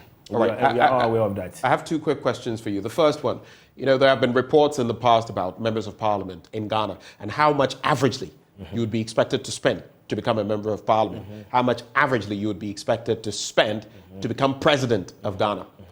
At this level, averagely, how much are you spending? This is a difficult question. You've been there for quite a while. Yes. You know no. So the ins and outs. Yes, every electoral area in its own dynamics. Right. Okay, but maybe from organizing program, organizing symposium, and a whole lot of things within your electoral area prior to election. I'm looking at spending close to 50,000 or more. Ghana cedis. Yes. Nothing less than that. Yes, I'm looking at that. Okay. So without these resources, trust me, winning your election will be extremely difficult. And this is 50,000 without maybe in those instances where about 1/3 come from the other side, the other caucus, then you may have to expend more to pay them as well. Not to us, I'm very careful with the word of payment. So lobby. To lobby them. To lobby them. Yeah. Let's talk about, so the last time there was this proposal for district assembly elections to be conducted on a partisan basis. You remember? Yes. There was actually going to be a referendum on that. And then, of course, it was realized that there was not some support in certain quarters. And so it was withdrawn. It was set aside. Do you feel that was an opportunity missed? That was a very big opportunity. Very, very big opportunity. And to me, we need to revisit that discussion again. As a nation, we need to revisit that discussion again. It was a big opportunity. As I said, it is highly partisan. when it comes to the local government district level election. It is there. So why should we, as Mr. Odo rightly put it, we are behaving like what? Ostriches. So to me, we need to revisit, anytime we have the opportunity as a nation, let's revisit that discussion again for the district level election should be held on partisan basis. In terms of women candidates though, what do you think we can do to up the numbers, up the ante? The first and foremost is the women themselves should have the passion for the election. Or you rightly mentioned it. Some of them may not have the financial draw. Yeah. And for some of them, you, the men, make it very unattractive because you play buga, so to speak, hard, and you will not give them any space. And in addition, there are other mechanisms in place, and it becomes very unattractive for them. So since you want the thing to go political, then how do you suggest on the political level that, though we are not there yet, how do you suggest the political parties push some more women into these elections? Yes, so the political parties, as I said, we've not gotten there yet. But the first and foremost, for the women themselves, I'm looking at it from that perspective, for them to have the passion for community work, for them to have the passion to lead the community in terms of being an assembly member. So that is the first point, before any other resources come into being. Mr. Jacko, are you back with us? Can you hear me, sir? Yes, I'm here. Okay, so you were making a point, and I have even gone ahead to talk about political parties getting into the fray and other dynamics, and whether the last referendum, which was not eventually held, to actually give political backing to the district level elections was an opportunity missed. You can conclude on your point and share your thoughts on that as well. Well, I mean, absolutely. Let me continue with where you are. Absolutely. We missed a huge opportunity. And I'm praying that going forward, we can have this kind of opportunity again. And I think the timing of that conversation was also too close to a national level election. Okay. For which I think the partisan stance became too obvious in that conversation. Okay. But one point that you've raised, which is very dear to my heart, is the lack of representation of women in our governance system as a whole. And it is worse at the local level. This is the place where you're going to have a lot more women being active in our governance system at the local level. But looking at the current situation, we have less than 8% representation of women. Yeah. Men have done so well to effectively cut off the women. If I know Honorable is a very good assembly member, but if I were to ask him to step down for a woman, he would totally disagree. He would disagree with you. I'll speak on his behalf. In the white he's done, he will not agree. I'm going to hold first to government in power. Right. Begin to redress some of these things. We have 30% representation that are government appointees. Why shouldn't we reserve 80% of that for just women to begin with? Right. Why don't we look at that? The political parties, they can help us. Why don't they begin to look at creating safe seats for women in the whatever they conduct at the local level? Why don't they say that, okay, if there are 5 seats, we're going to ensure that 1 is reserved for women? These are things we need to do, but particularly government appointees. I want to see at least 80% of the 30% of all assembly members appointed by government being women to start off with. And I would want to use this platform to also encourage every person turning up to vote for a woman, except when they are voting, they are contesting with Honorable Ejie.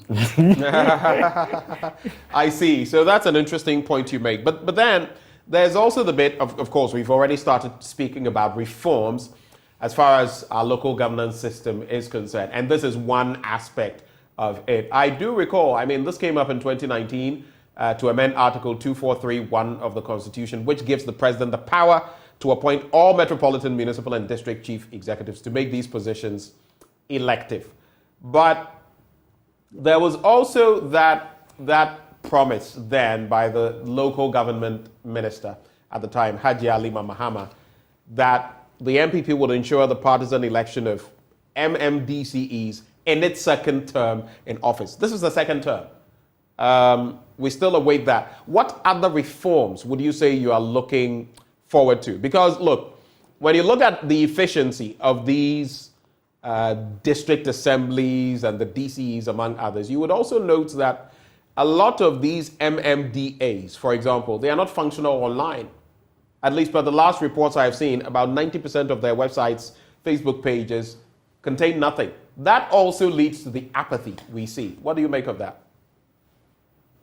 You see, that goes into the realm of e-governance. And I mean, the assembly provides a lot of services. I don't always have to walk into the assembly to access some of these services. I can make applications for certain permits and licenses online. And I can make payment for some of these things without necessarily walking to the assembly. So all those things are there. The reforms that we were hoping for, at least I would say from my perspective, there were a lot of reforms that were expected. But what was needed at the time was to look at the bigger issue, the question of partisanship. That could have led to a cascading effect on other reforms that could have happened. I mean, as we speak for now, look at the election of, the presiding member is sitting with you. Even election of presiding members is so difficult a system. Some places can go for virtually the whole 4 years and they can't elect a presiding member because of the way we've made it. To elect a presiding member, you need to test of all members of the assembly supporting an individual before that person can be elected. But even to elect the president of Ghana, you need just a simple majority of Ghanaians stating that, yes, like we say, 50% plus one. It's a simple majority thing. If you go to the election of the member of parliament, you don't even need a majority. You only need the first past the post. If whoever gets the highest votes is elected as the member of parliament. So these are all reforms. The connection is bad again. On reforms, Mr. J, what are some of the things you do? So let me touch on what is the election of the presiding member. You need 2/3 of members of the assembly. 2/3. 2/3. 2/3. And remember, how many members are in your assembly? We have 34. 34. 34. We have, that is 30 assembly members. Okay, 30 assembly members, 20 are elected. Okay. 10 are government appointees. You have the mayor, okay, 31, and the 3 members of parliament. So the 3 members of parliament are part of the assembly. And for you to be voted for as the presiding member, you need 2/3 of members of the assembly. Okay. Meanwhile, the 3 of them they don't have voting rights. The 3 MPs don't have voting rights, but they will be added to the 2/3. Wow. Yes. They don't vote, but they are added to the number. Yes. For you to elect a presiding member, 2/3 of members of the assembly. What does that really mean? So in terms of the real voting and whoever gets elected? So we said 2/3. So as I'm saying, 34, you need 2/3 of them. As I said, so but the disparity is that the 3 members of parliament are members of the assembly. Meanwhile, they don't have voting rights, but they are counted to form part of the 2/3. So what would be your proposal in terms of reform? Yes, as I said, there should be this reform. Okay, simple majority. And the suicidal aspect has to do with presiding member now is that when you go for your first term and you don't clock the 2/3, the second term you don't clock the 2/3, you cannot contest again. I hope you understand me. For presiding member, you have only 2 times for you to contest for your presiding membership. So for the first time, if you are not able to get the 2/3, second time 2/3, you need to step aside. For someone else. Yes, so that is where the machinations and a whole lot of, things come into being. Meanwhile, to vote for the president, simple majority. Okay. So 50% yes, plus. plus 1. Okay, but and the other side is that The presiding member position is just for 2 years. 2 years for a presiding member. Meanwhile, the MMDC is 4 years. Right. MP, 4 years. The president is 4 years. But the presiding member, which you have to struggle with all these to test votes, it is just 2 years. So the next 2 years, you need to what? Go again. So you can just imagine. So that means reform. Since 2019, you've done 2021. Yes. Now you're doing 2023. Yes. And if you are retained, you will do 2025. Yes. So if I'm retained as an assembly member and I'm going to contest for the presiding, I need to go for the presiding member again 2 years. So there should be a big reform when it comes to the position. I think the presiding member election should be conterminous to the 4 years, just like the MMDCs or the MPs. It should be 4 years. If we have Mr. Jacob back, and if you've heard of the reforms being proposed by Mr. J, what would be your reaction to them? Mr. Jacob, are you with us? Okay, so Mr. Jacob is not with us. There's another aspect of this entire conversation. Of course, this also goes to support the bit about going political as far as the local government is concerned.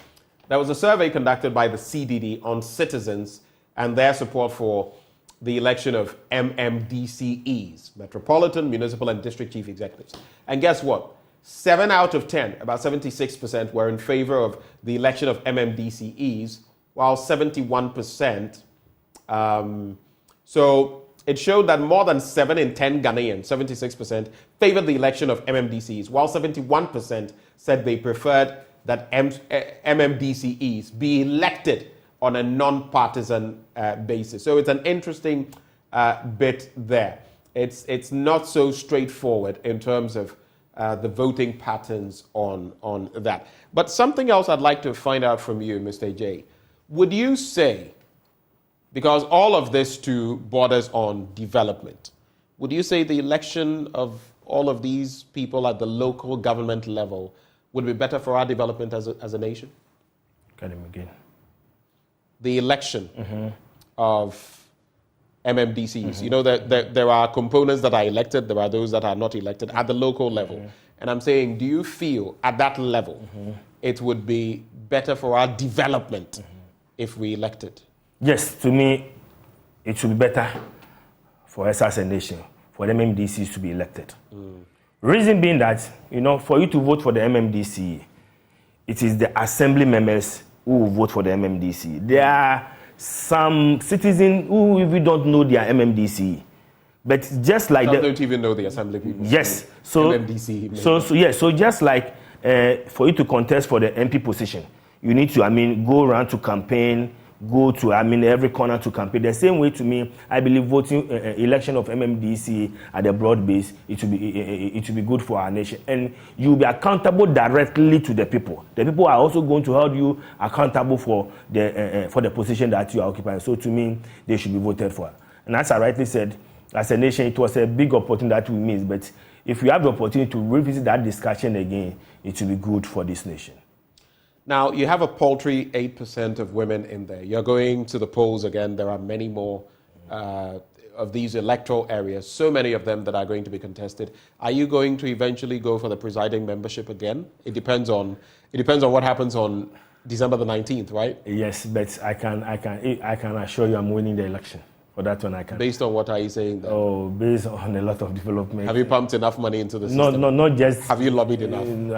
I've done my work very well in having electoral areas. As for the victory, I'm 100% sure that I'm winning that particular election. The presiding membership? And the presiding membership, I'm going to contest again. And after that, I also go and contest for the NALAC president.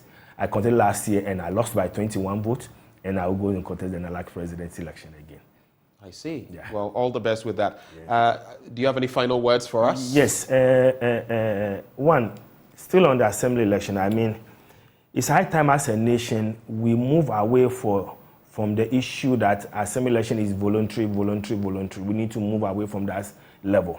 As you rightly said to me, I will still support the election of the MMDCs or election of the assembly members on partisan basis. And the last but not the least has to do, this is an appeal. Anytime I get the opportunity, I appeal to the government that as assembly members, you've served your community for 4 years. When you are done with that, your end of service benefits, or what we call the maybe ex gratia, is nothing to write home about. How much do you usually get? So the question is not how much you get, it is based on your MMDA. Okay, there's a quota. So I'm coming from a Metropolitan Assembly. Last 4 years, after serving my country for 4 years, your ex gratia was 5,000 Ghana cedis. Okay, I will not complain much. Okay, but when you go to the rural areas, some get as low as 1,000 Ghana cedis, 1,005 Ghana cedis, and you can just imagine even the 1,000 Ghana cedis. Some do not even they don't even give it to you bulk. It comes sometimes in the football formation 442, 400, 400, and 200. So after serving for the 4 years, there should be an equal ex gratia for every assembly member, irrespective of wherever you are coming from, metropolitan, district, or municipal. Because just like MPs, if you are an MP in maybe Bole Bamboe, you are an MP in maybe Okankwe South, wherever you are the MP, at the end of serving for your 4 years, you are given equal amount of ex gratia. So as a nation, we need to make the assembly more lucrative and more attractive, and that will give the passion for the people to work. Because it's very, very difficult now. I have a friend who was working in some reputable company. He was getting 4,000, a month, and he's having the passion for community work too. He had to resign from that because of the community work. You don't even have the time to work effectively at wherever you are working. So it's high time we look at even stipends or salary for assembly, because assembly members are not being paid. Stipends for assembly members? Yes. Right. How much do you think would be for that one? I will not take the silo decision. I think we need. No, but you've been in there. Mm-hmm. How much do you think would work? Looking at your community work and everything, how much would work? 1,000 CDs, 2,000 CDs? No, it's nothing to write home about. 3,000? 5,000? Maybe. 5,000? Maybe. Maybe 5,000? Maybe. Maybe 5,000 will make the cut. 5,000 will make a cut. But the issue has to do with whether it is salary or not, because when you raise the issue about salary, the question will be that you cannot be on the government payroll. Okay, so at the end of the day, it is the money that we are looking, it is the incentive that we are looking at. So there should be a way, because it is not attractive at all when you go to some rural areas. All right. Mr. J, thank you so much for joining us this morning. You just heard Alfred Esiedu J. He's presiding member. He is with the Accra Metropolitan Assembly. And we also have he joined us earlier in the conversation, Fred Odro Ejako, a local governance expert. Now, do stay with us, because two crucial issues we're bringing your way. We're definitely going to be telling you about the Ability Fair. That will be much later. But I don't know whether you've had any problems with your car in recent times. Maybe I should start with the studio. Have you had any jerking, any problem? You remember the fuel issue that came up. Have you experienced any problems with your car? Not yet. Nothing. Well, I have. Okay. And a number of people have. Apparently, cars of a certain make from a certain year are more sensitive. Okay. And so we are looking at, the MPA is looking at our fuel products and other dynamics to ensure that our cars are protected. That conversation will be coming up next as we engage the National Petroleum Authority. Stay with us. We started the conversation yesterday. We continue up next on the AM Show.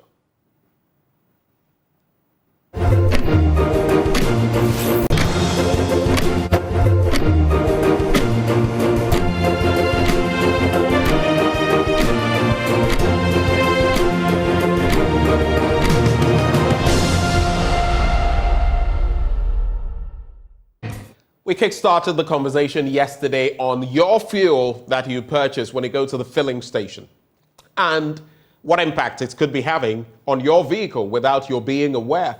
Well, today we continue our conversation with a representative of the National Petroleum Authority in the person of Mr. Saeed Ubeida Lakutia. He is head of quality control with the National Petroleum Authority. Mr. Kutia, it's a pleasure to host you once more. Yesterday, you were here, gracious enough to be here in the studio with us. Today, you join us via Zoom. We're grateful for your time, sir. Thank you very much. All right, so you're joining us via phone. So yesterday, we kickstarted the conversation. We spoke about the different dynamics. I want you to reiterate, okay, for those who may have missed the conversation yesterday.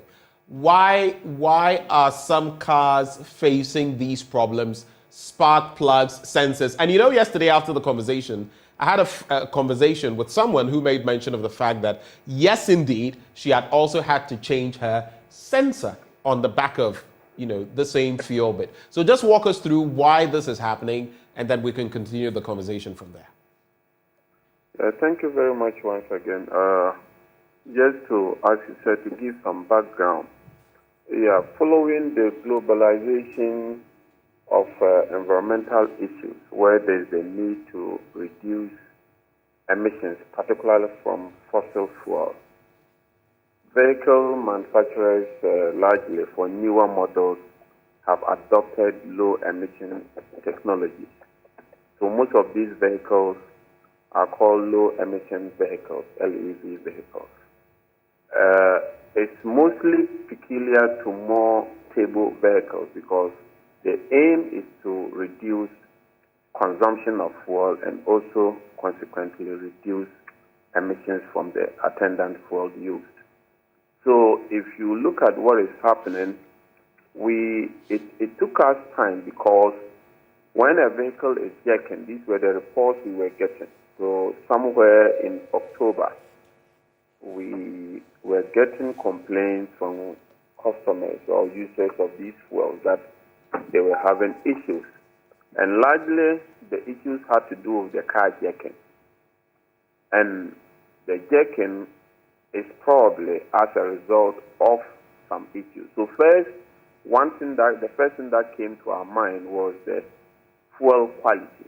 So one important parameter, or most important parameter for petrol, is the research octane number. So we check and all that is fine. Fast forward, we narrowed down and realized that the majority, over 90% of the vehicles involved were vehicles with low emission, or vehicles that have the requirement for lower emissions. And that means that we have to look at the standard requirement of fuel for this particular vehicle.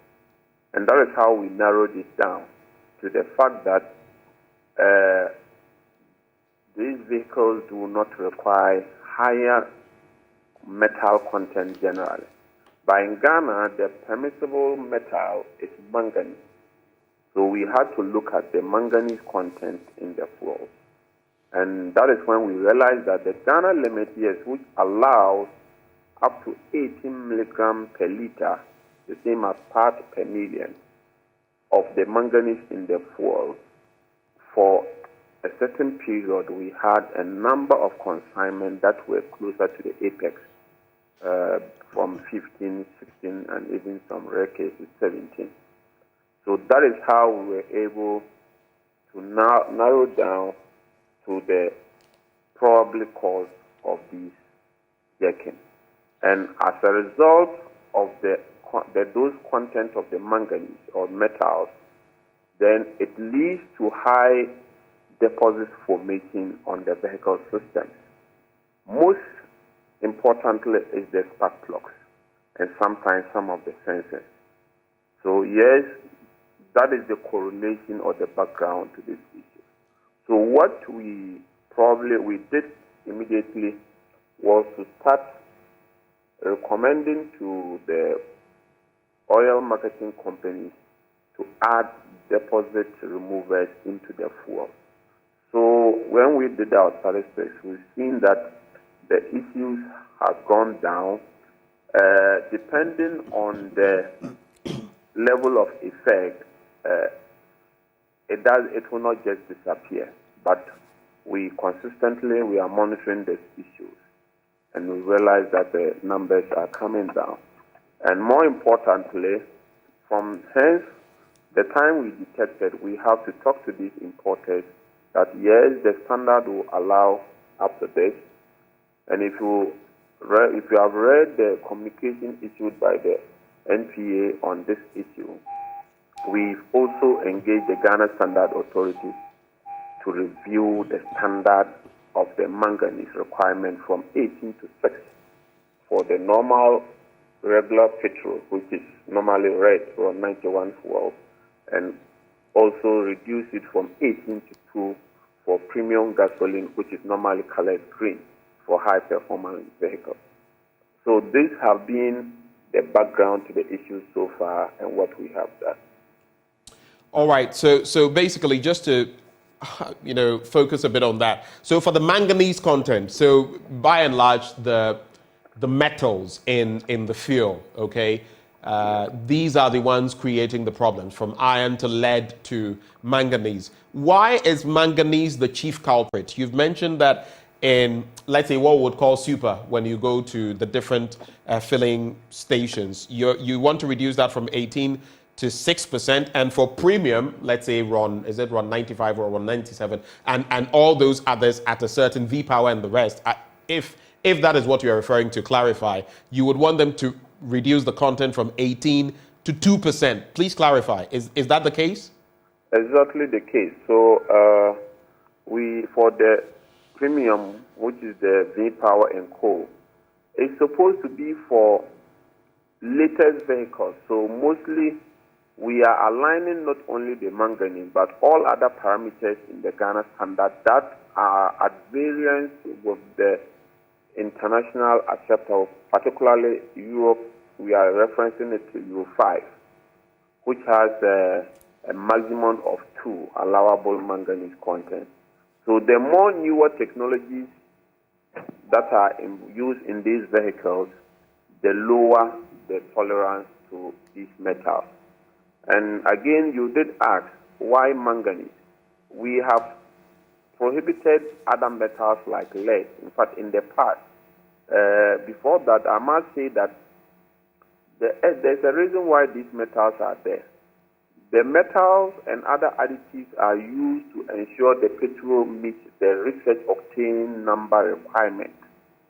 In Europe and America currently, they are relying on alcohol, ethanol chiefly, to do that. So what we are doing is that once you close one avenue for boosting the research octane number, you have to open another avenue. So we have opened an avenue to add an additive called ethers. Called what? Ethers. Ether. Is it E-T-H-E-R? Yeah, E-T-H-E-R. Okay. Which we have now allowed to be added up to 15% volume. So when you add an ether has over 100%, 100 value research octane number, which will then boost the octane requirement. So you cannot, that is what has been the difficulty. You cannot close one door to research octane number without opening another channel. And you must explore your situation to see within your jurisdiction and your permutations, which parameter can you permit to be able to achieve. Don't forget that the research octane number is the most important of all the quality parameters. So if we had problem with the research octane number, almost all the vehicles will be affected. So you have the older vehicles that tolerated this metal. So that's why when we did the disaggregation of the data, we realized that it is the newer vehicles with these requirements that are having the issue, and that is why we narrowed it down to the metals. And in our case, because we have closed the door to lead and iron, which are more dangerous, manganese becomes the culprit. You made mention of the fact that you've compelled some of these, the supplier companies, okay? Yeah. The oil marketing companies to use deposit removers. Are we talking about the big 3 or 4, or are we talking about generally? In other words, are we focusing on the Shell, the Total, the Goil, among others, or are we talking en masse, including some of the new ones like Zen and others? Are we talking about all of them or just a select few? So what we've done is that in this situation, one of the things that makes sometimes the issue delay, you don't have to talk in vacuum. You must do a testing to see the actual data before you can recommend at what levels and concentrations you permit or you will recommend. That it has to be based on factual data that we analyze. So sometimes this analysis takes time, and in some cases we have to fly some samples abroad because of limited testing capacity in the country. So to put it in a summary, we are doing on specific cases. That is when we know that exactly these consignments of fuel have these levels of these manganese, we do that. But the good thing is that we have most of these big oil companies, I don't want to mention names, already using these additives to promote, because generally, whether the metals are high or low, there is deposit formation over a period. So what is just happening is that the higher level are allowing or fast-tracking and shortening the lifespan of these blocks and systems. But naturally, with time, there will still be deposit formation. So already, these big oil companies are already adding these additives. So, but what we've done is that where we have the new case to believe that the levels are elevated, then we have to recommend a higher dosage or quantity to be added. Now, many Ghanaians don't, well, there are quite a number of Ghanaians whose vehicles are not brand new, in the sense of having bought it from a showroom, directly from there, getting a manual and all of that. Some may be able to find some manuals online, but that's the best they will get. A few of the Ghanaian population will go and buy it, purchase it new, get the manuals and everything. That leads me to the question, okay? In terms of all of these people whose vehicles are of a 2016 to a 2023 make, how do they check to know the levels of emission that are required for their vehicle so that they know which types of fuel to go for? Plus, there's also the question, there was even a point when I was purchasing V-Power, but look at the prices of fuel now. It's been a long time since I did that. Look at the prices of fuel. So even where you know that that is what you should use for your vehicle, it may be well nigh impossible to buy it looking at the prices. How do you, what is your reading on all of that? How do you even know that your vehicle, or is it just that once it's after a certain year, the emissions must be much lower for the vehicle? Well, it's a very complicated question, I must admit, but we try to do that on behalf of users.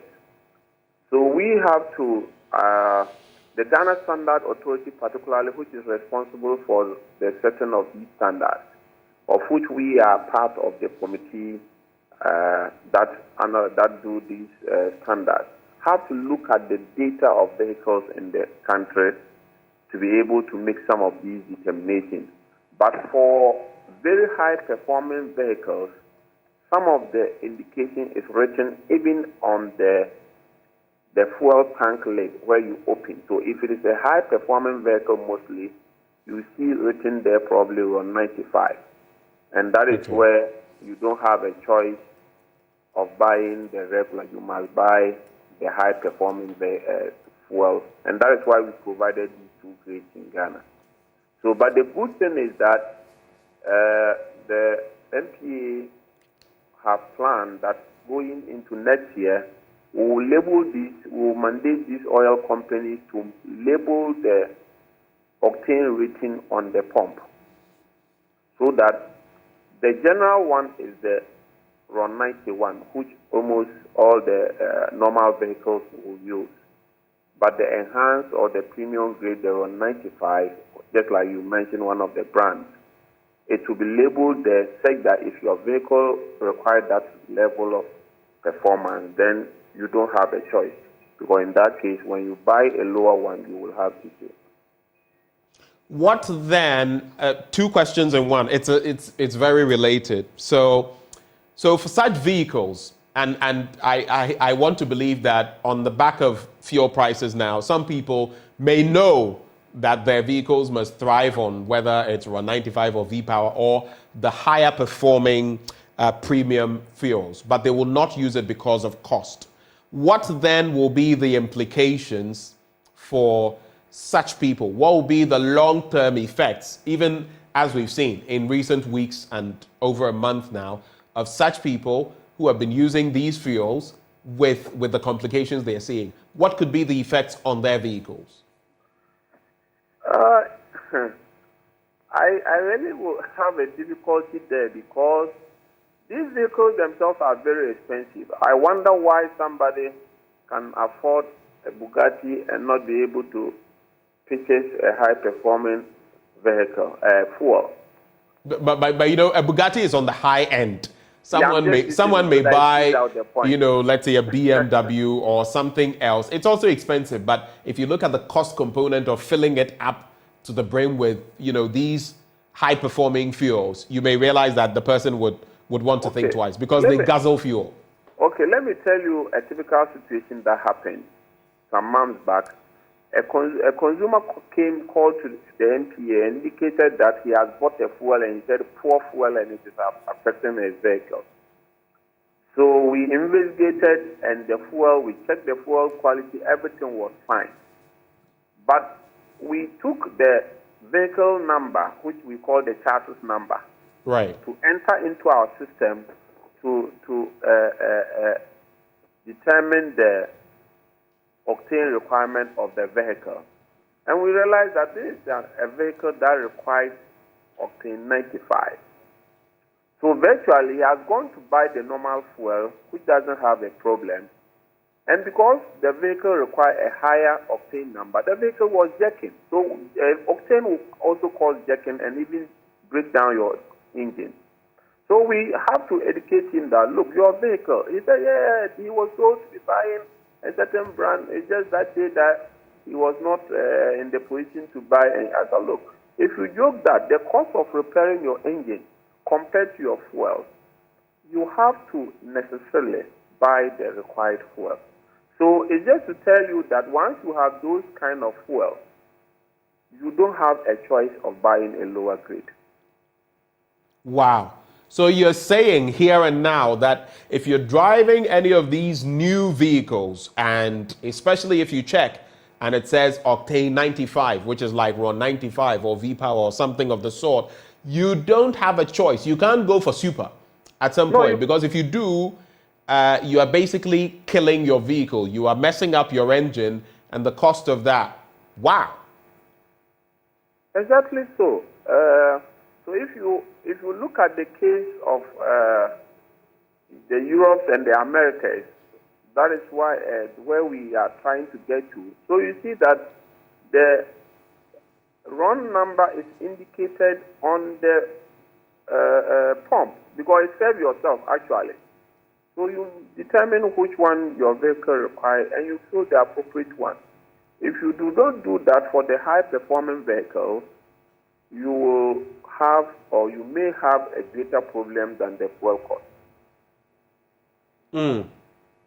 And so when you've already been using, for example, fuel that is not what you should have been using, that was part of my question. Then what happens when you stop and you start using the right one? Over time, will it remedy whatever problems you were facing, or would you have to then maybe spend some money? Because I've seen people who have had different issues. For someone, the engine actually died. So what then can such people do to revert to what should have been the case? Or is it that you can just move on and start using the right thing? Yeah, I will recommend you move on because the good thing is that, in fact, some new vehicles are employing a technology which we call velocity variation. Okay. To be able to, it's a smart kind of vehicle that says that, look, I'm supposed to use RON 95, but I am using RON 91. So the control board and the engine will readjust itself such that the engine will not be performing at optimal, but it will prevent engine damage. So in that case, the vehicle will not be pulling as it's supposed to pull or give you the power as it's supposed to give you, but it will prevent engine damage. It's new technology out there that some people are employing. But on the average, it's just like, on a lighter note, if you invite somebody from my hometown for a dinner and you give him kinky, that will be problematic. You see, that is even in the side of human. So, but because these are machines, you necessarily have to provide them. A lot of times, people have damaged their engines without knowing by using even the wrong lubricant, engine oil. It can damage your vehicle. The Right. viscosity requirements are specific to the type of engines that we run. I mean, So, I recall how for me, I had to check for my vehicle which of these engine products to use because there are specifications. Like I said, well, some people have manuals, so it's easy. For others, you have to do some more research. But many ordinary people will not even bother. They will just put anything in there, and that can create complications. Now, beyond the fuel, and that is where you really come in, but you've mentioned oils and other things. What are some of the other things that people should be looking at to prevent, breakdown of their cars? I know now I'm stretching you a bit, but from where you sit, as much as you can answer the question, what more should ordinary road users be looking at to ensure the lifespan of their cars also, are out there, they stand the test of time? Okay, there's one important thing, but most of the time it escapes or many people are not aware. When you start your vehicle in the morning, there's, if you watch your vehicle dashboard, there are 2 meters. One is the speedometer, and the other is the tachometer. So the tachometer will tell you the revolution of the engine per minute. When you start your vehicle in the morning, you see that meter will go up. Then as the engine sounds for a while, it will be coming down. I'm sure you've observed that. Right. It must come to an optimal figure, which indicates that the oil, when you park your vehicle overnight, all the oil will go down into the sump. When you spark the vehicle, the engine must run idle for a while for this oil to lubricate all the parts before you start moving. But many a times, some people just start the car and they start moving, and that can damage the engine because you are running on a dry engine without lubrication. So it's one thing we have to always take care of, that when you start the vehicle, you have to allow time. So you see, normally the tachometer will rest on either a 1 or a 10, depending on your rating, or something slightly. If it goes below, the engine will go off. But it's an indication that the engine is well lubricated and it's ready to move. Aside that, because of fuel cost, we also have to look at our tire pressure. Most of the time, the tire pressure is written on when you open your vehicle, the door, and you check the side of the door, the required tire pressure is always written there, but we also don't take care of it. If you don't have the optimal tire pressure, it increases your fuel consumption as well. Oh, wow. So not having the right tire pressure can also increase your fuel consumption? Yes, exactly. How does that work? So when the tire is below the pressure requirement, there's greater friction between the tire and the ground. So a tire is just like somebody has deflated all your 4 tires. Let me search an extreme case. And you want to push this car. You realize that it's difficult to push. Even when you are driving it and one tire is completely flat, it's very difficult to move. That is the friction. It increases the friction between the tire and the ground, and that resists the movement of the car. So if you watch Formula 1 and others, they check the tire pressure regularly, because your tire pressure, once you have the optimal, it reduces the friction, and that allows the car to move freely and reduce fuel consumption consequently. Well, we're in the Yuletide. That season is already upon us. People are going to be traveling a lot. People are going to be using lots of vehicles, not just private vehicles, buses, among others. Are there any final tips you'd like to leave us with before you leave? And again, fuel consumption. If there's anything you'd like to share with us before you leave, we'd be grateful. Yeah, there's one issue I observe normally with commercial trucks or vehicles. When they fill fuel, they overfill it, and some will be shaking the car. So that, I don't know whether you have observed that before. So yeah, they fill more than the requirement. Exactly. Because the tank is designed, when you are filling your car, it will come to a point where the dispenser will cut automatically. Right. Yeah, that is the optimal, because there's supposed to be an airspace between the fuel and the top of the tank. For burning to happen. For burning to happen. But most of the times we take the car and overfill it. It can damage your fuel pump, and it can also, in fact, sometimes it gives the erroneous impression that when you do that, the car doesn't consume. It's just because you have filled the car beyond the gauge rating. So you can move for like 80 kilometers before you get to the gauge reading, where you now see your gauge coming down. It doesn't mean the car is not consuming. You have just overfilled the tank. It can even lead to safety implications. So it's one of the things. Fortunately, in Ghana, we have one of the most numerous filling station arrangements you can find anywhere in the world. Hardly will you say you can move from the next town to the next town without seeing a filling station. So I will recommend that we don't have to overfill these cars in this situation. In fact, sometimes in extreme cases, if you have a crash, that can even lead to explosion. Right.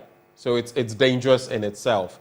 Yeah. I did say that was the final bit, but this just came through. Let me just run it by you. So you do know that some of the bulk oil distributors have warned that bringing a pegging when it comes to the level of petroleum specifications will come at a cost. In other words, consumers will have to pay for that. When they transfer it, consumers will have to pay for that. That's what the BDCs are saying, or the bulk oil distributors are saying. How do you react to that? Because already people are struggling with fuel prices. What do you think that will mean? Unfortunately, I'm not vexed in pricing matters. So I will struggle to make any. It has been one of the discussions. I'm being mindful as a committee member to the standard, but it has been one of the talk on the table for a long time. And that is why sometimes we are even having some of these problems. You see, there are times that we have to bite the bullet and move forward because the world is moving and we cannot stay behind. That is one of the kind of dragons that have led to this current situation from happening. Because it's not rocket science that we know higher manganese content have implications on newer technologies. But it's about whether, as a country, the stakeholders think it was time to take that one off. And it's always a difficult balance. But sometimes the consequences outweigh the prices you would have paid for. Okay. We're very grateful that you took the time to join this conversation, Mr. Kutia. And we'll stay in touch as and when those issues crop up. Thank you so much for your time, sir. I'm grateful. Right. Thank you. And that is Said Ubaidallah Kutia. He is head quality control with the National Petroleum Authority. But stay with us. There's still that all-important conversation we have coming your way this morning as we look at the Ability Fair. That conversation will be up next. We'll create ample time for you to share your thoughts with us as well. So stay with us. We'll be back on the AM show.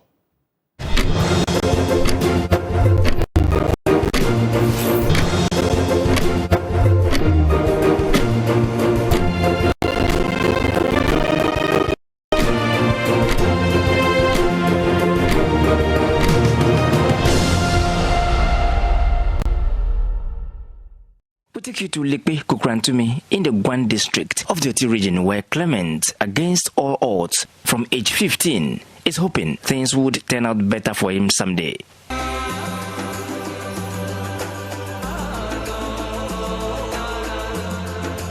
According to Clement Yao Ata, he got blinded gradually from age 15.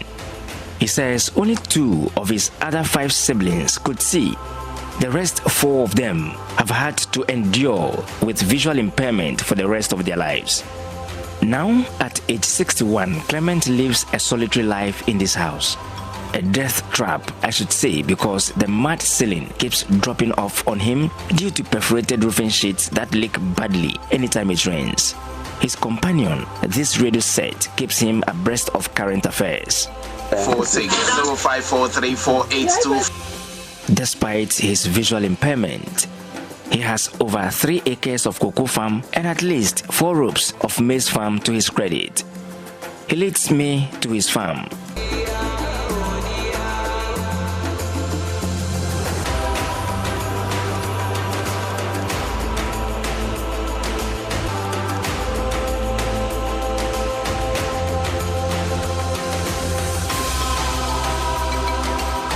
After over 30 minutes, we are in his farm and a cottage, I must add.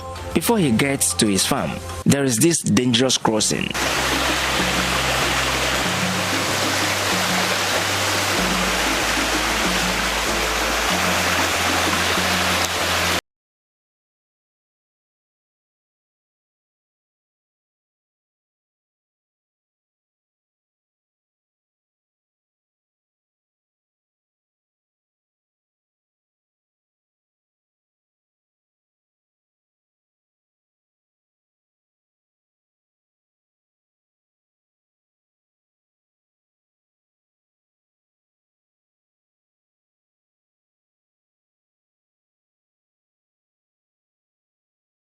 My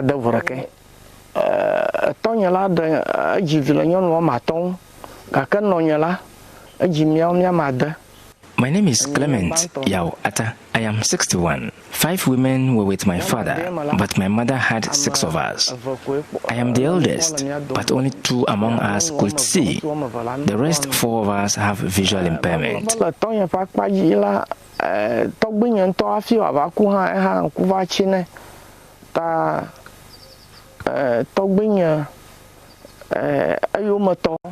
My grandfather, which is my father's father, had same challenges with his eyes, so I don't know if it is hereditary. But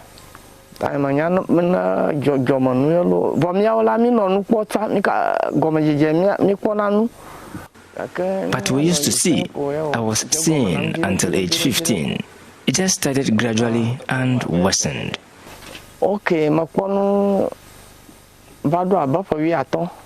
He says finance is his immediate challenge as he could not do much this year due to lack of funds.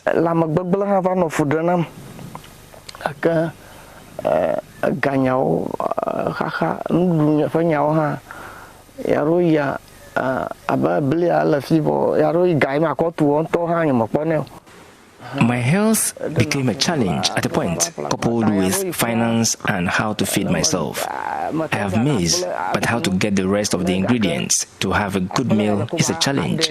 Sometimes I cook akple and add salt and eat, and sometimes I mash it and take it in.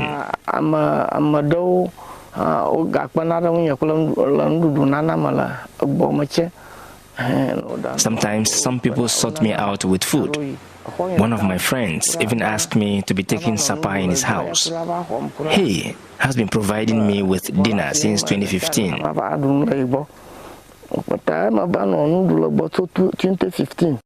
Theft of his produce is another challenge he lamented. He says some unscrupulous persons steal his farm produce, including harvested cocoa beans. They steal my cocoa beans, plantain, cassava, and even fowls I used to rear here. He says he has depended largely on the benevolence of other people to survive, including feeding and clearing of his farm. Victor is one of the neighbors on the farm. He says they have to help him with the clearing sometimes. 4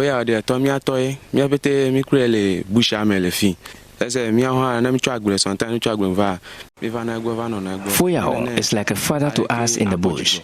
We come to stay with him to make him happy and help him clear his farm. I was going to my father, but have to stop by and spend some time with him. Clement demonstrates how he takes care of his farm.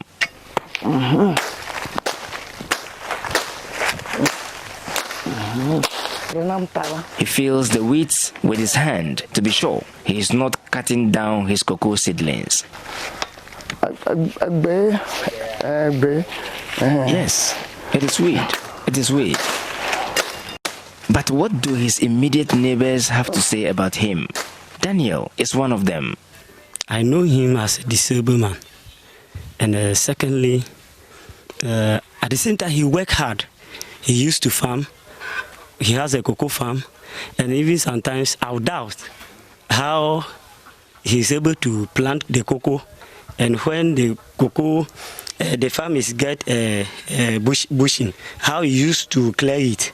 So one day I asked him that how did he manage to weed under the cocoa? But the man told me that he used his hand to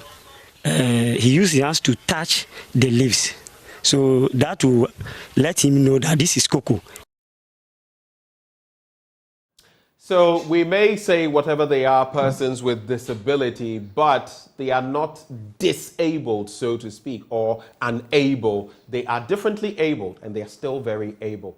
And that's why we're telling you about the Ability Fair, which is being put together by, yes, former Gender Minister Otiko Afisa Jaba. She's been there, she's done that, and now she's focusing on this. She's also Executive Director, Henry Jaba Memorial Foundation.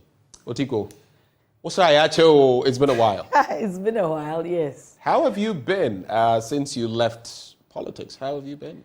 I've been involved in my NGO. I set up an NGO in my father's memory, Henry Jaba Memorial Foundation, to focus on persons with disability, vulnerable women and girls, and gender issues. This is my widow's mite, and I used to be a development practitioner before I got into politics. Okay. So this is my niche. Okay. Really, I'm not a politician. It's just that the politics. Well, you've dabbled in politics, so that makes you a politician, so to speak. A development practitioner. Okay. So this was since 2020, the foundation? The foundation is 2018. 2018. Yes, immediately I left politics. I left in August. I set it up in December. What predominantly do you do with this foundation? With the foundation, predominantly we do advocacy. Okay. To raise awareness about the rights of persons with disabilities, about our attitude. A lot of people don't treat people with disability properly. You'll find that a person who has a child with disability might hide them in the room. Okay. And then we have all these unsavory remarks. Those kind of things don't help anybody. Everybody that comes into this world is God's creation. And maybe if they cannot walk, or they cannot see, or they cannot hear, it is through no fault of theirs. And it is not a disease. It is what it is. And you can't catch it just because somebody is blind. So you don't get to treat them so badly. But human beings, once somebody is different, we are not tolerant of that person. And we don't even look to see that they have something in them, a potential, a talent, an ability that could come.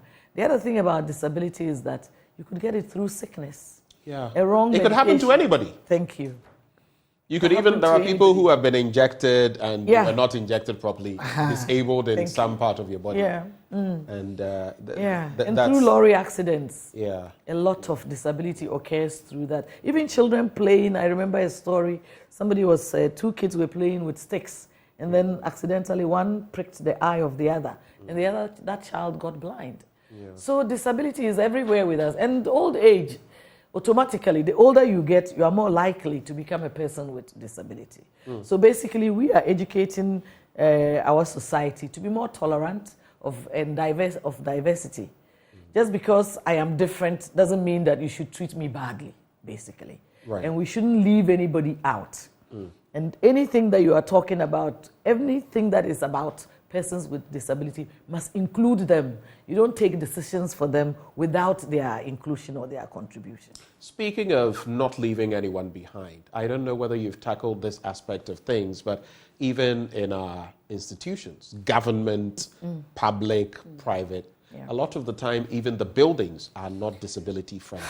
That's even in government, ministries, agencies, everywhere you go. Yeah. There is a moratorium. It was done in 2016. No, 2010. it has expired. It expired over 10 years ago that every building in Ghana should be disability friendly.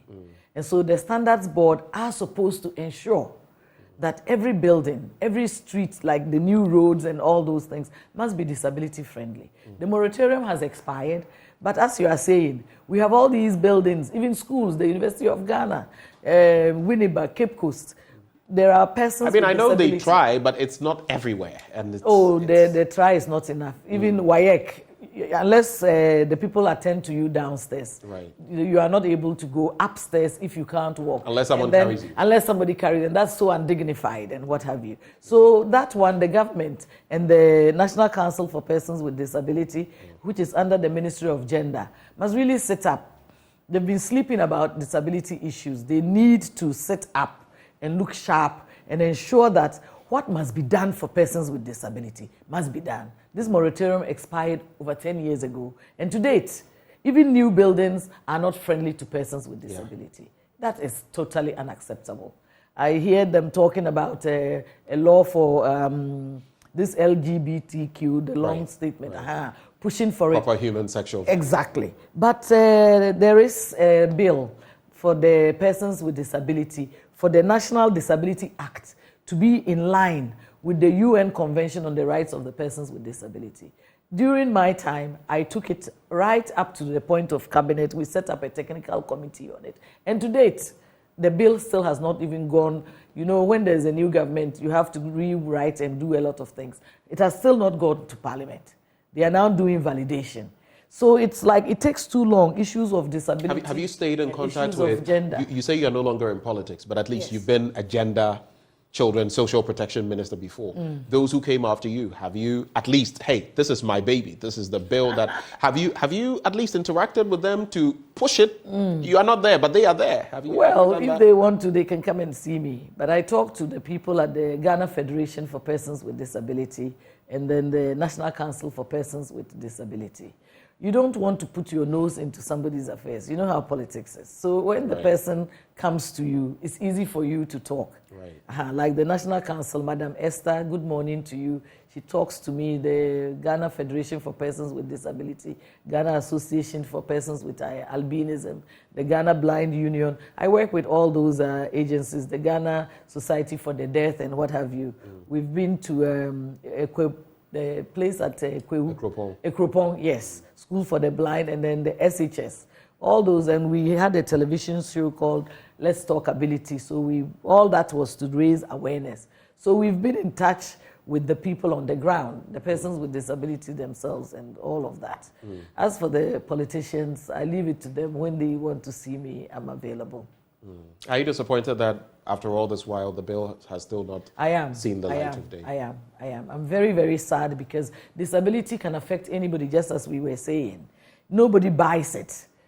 No one chooses it. And nobody chooses it either. It happens either by birth or by accident or wrong medication or something. And so the institution, the Ministry of Gender, is the body that must push it. They need to set up and sort it out and get it back to cabinet and to parliament so that by 2024, this alignment of the UN Convention and the Disability Act will be put together so that Ghana that signs all these protocols will show that we are serious about disability. There must be alignment. Right before we conclude with the Ability Fair 2022, will this be the second one? Yes. Okay, right before we conclude on that, because the first one was in 2020. I've also noticed, I think, every opportunity I get, I bring it up. The visually impaired, our brothers and sisters. I think recently there was talk about the fact that over 60% of them, or something of the sort, don't even have access to the white cane. White cane. We can't procure that for them, which can just make their lives a bit easier. Yes. And we can't get that. And there was lamentation from the group and calling on government and all of that. So all of these are major problems that there are issues of having assistive devices. Even wheelchairs, we had to do a campaign to raise 1,000 wheelchairs. And to date, we have not even gotten up to 500 wheelchairs. Ghanaians are more interested in a talent show and then a beauty show, pageants and all of that.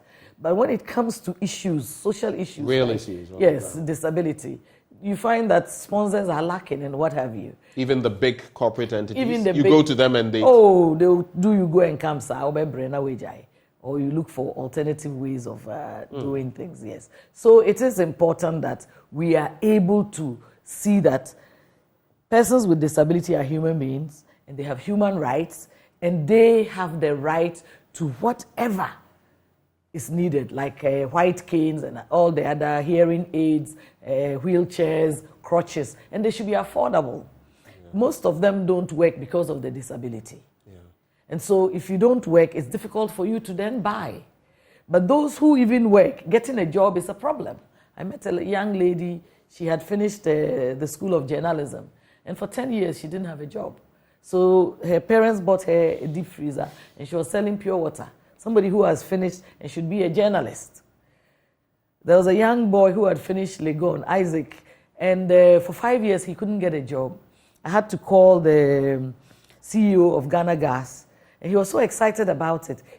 Isaac Ansa is the first person with sight impairment, a disability, who has been employed at Ghana Gas. So if every department or ministry would just employ one or two, it will, and some of them are so well educated. And I say they are very capable. I have colleagues I sat in class with, two visually impaired. I think one traveled from Ghana, went to further his education. And I'm talking law, okay? And the other one just graduated from the Ghana School of Law. Amazing, So right? it is not inability. No. Disability is not inability. That is it, exactly. They are differently able, and they are very able. Exactly, You know, but our society tends to. And it's good that you're doing this work to highlight that. But let's talk about the Ability Fair 2022. Yes. What are you doing, basically? Where is this happening? What can we look forward to?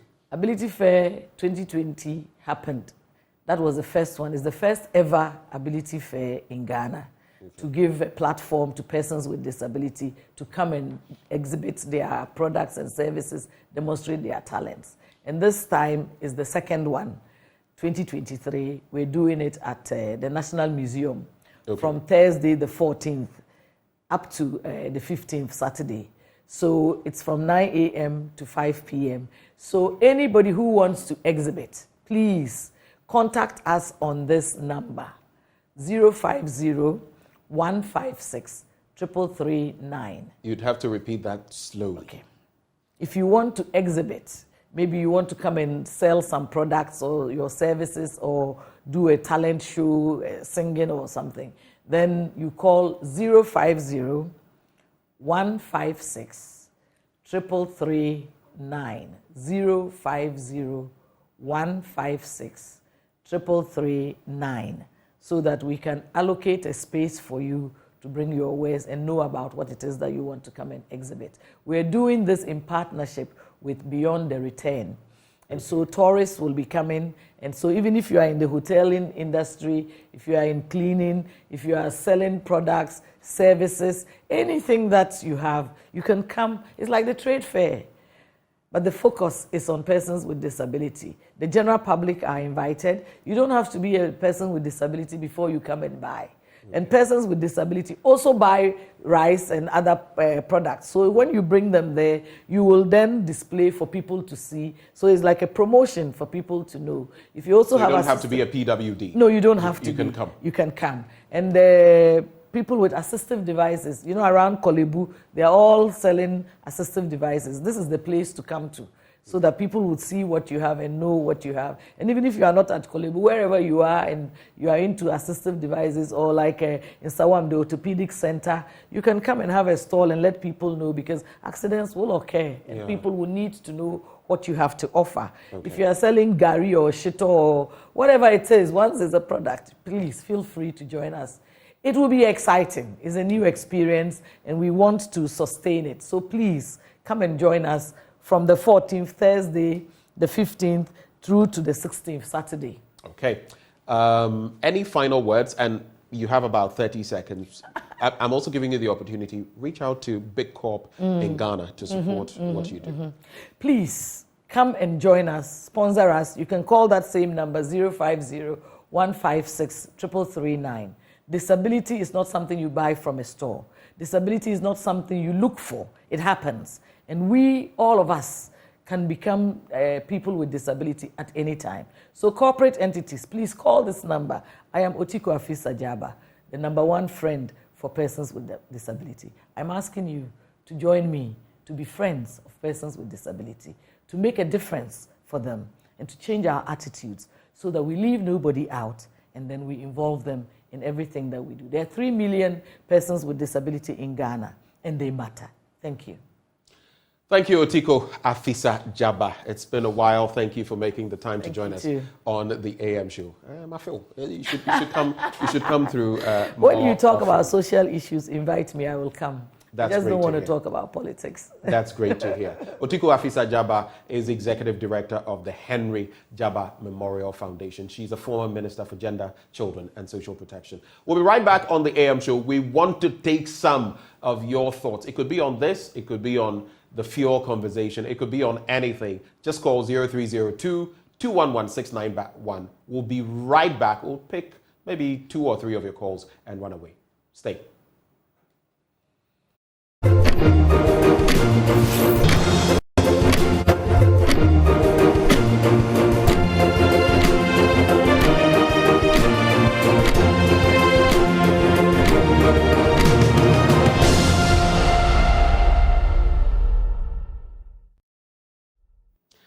Welcome back on the AM show. We've activated the phone lines. Be sure to call if you mean to. This is your time. In the next few minutes, call 0302-211-691.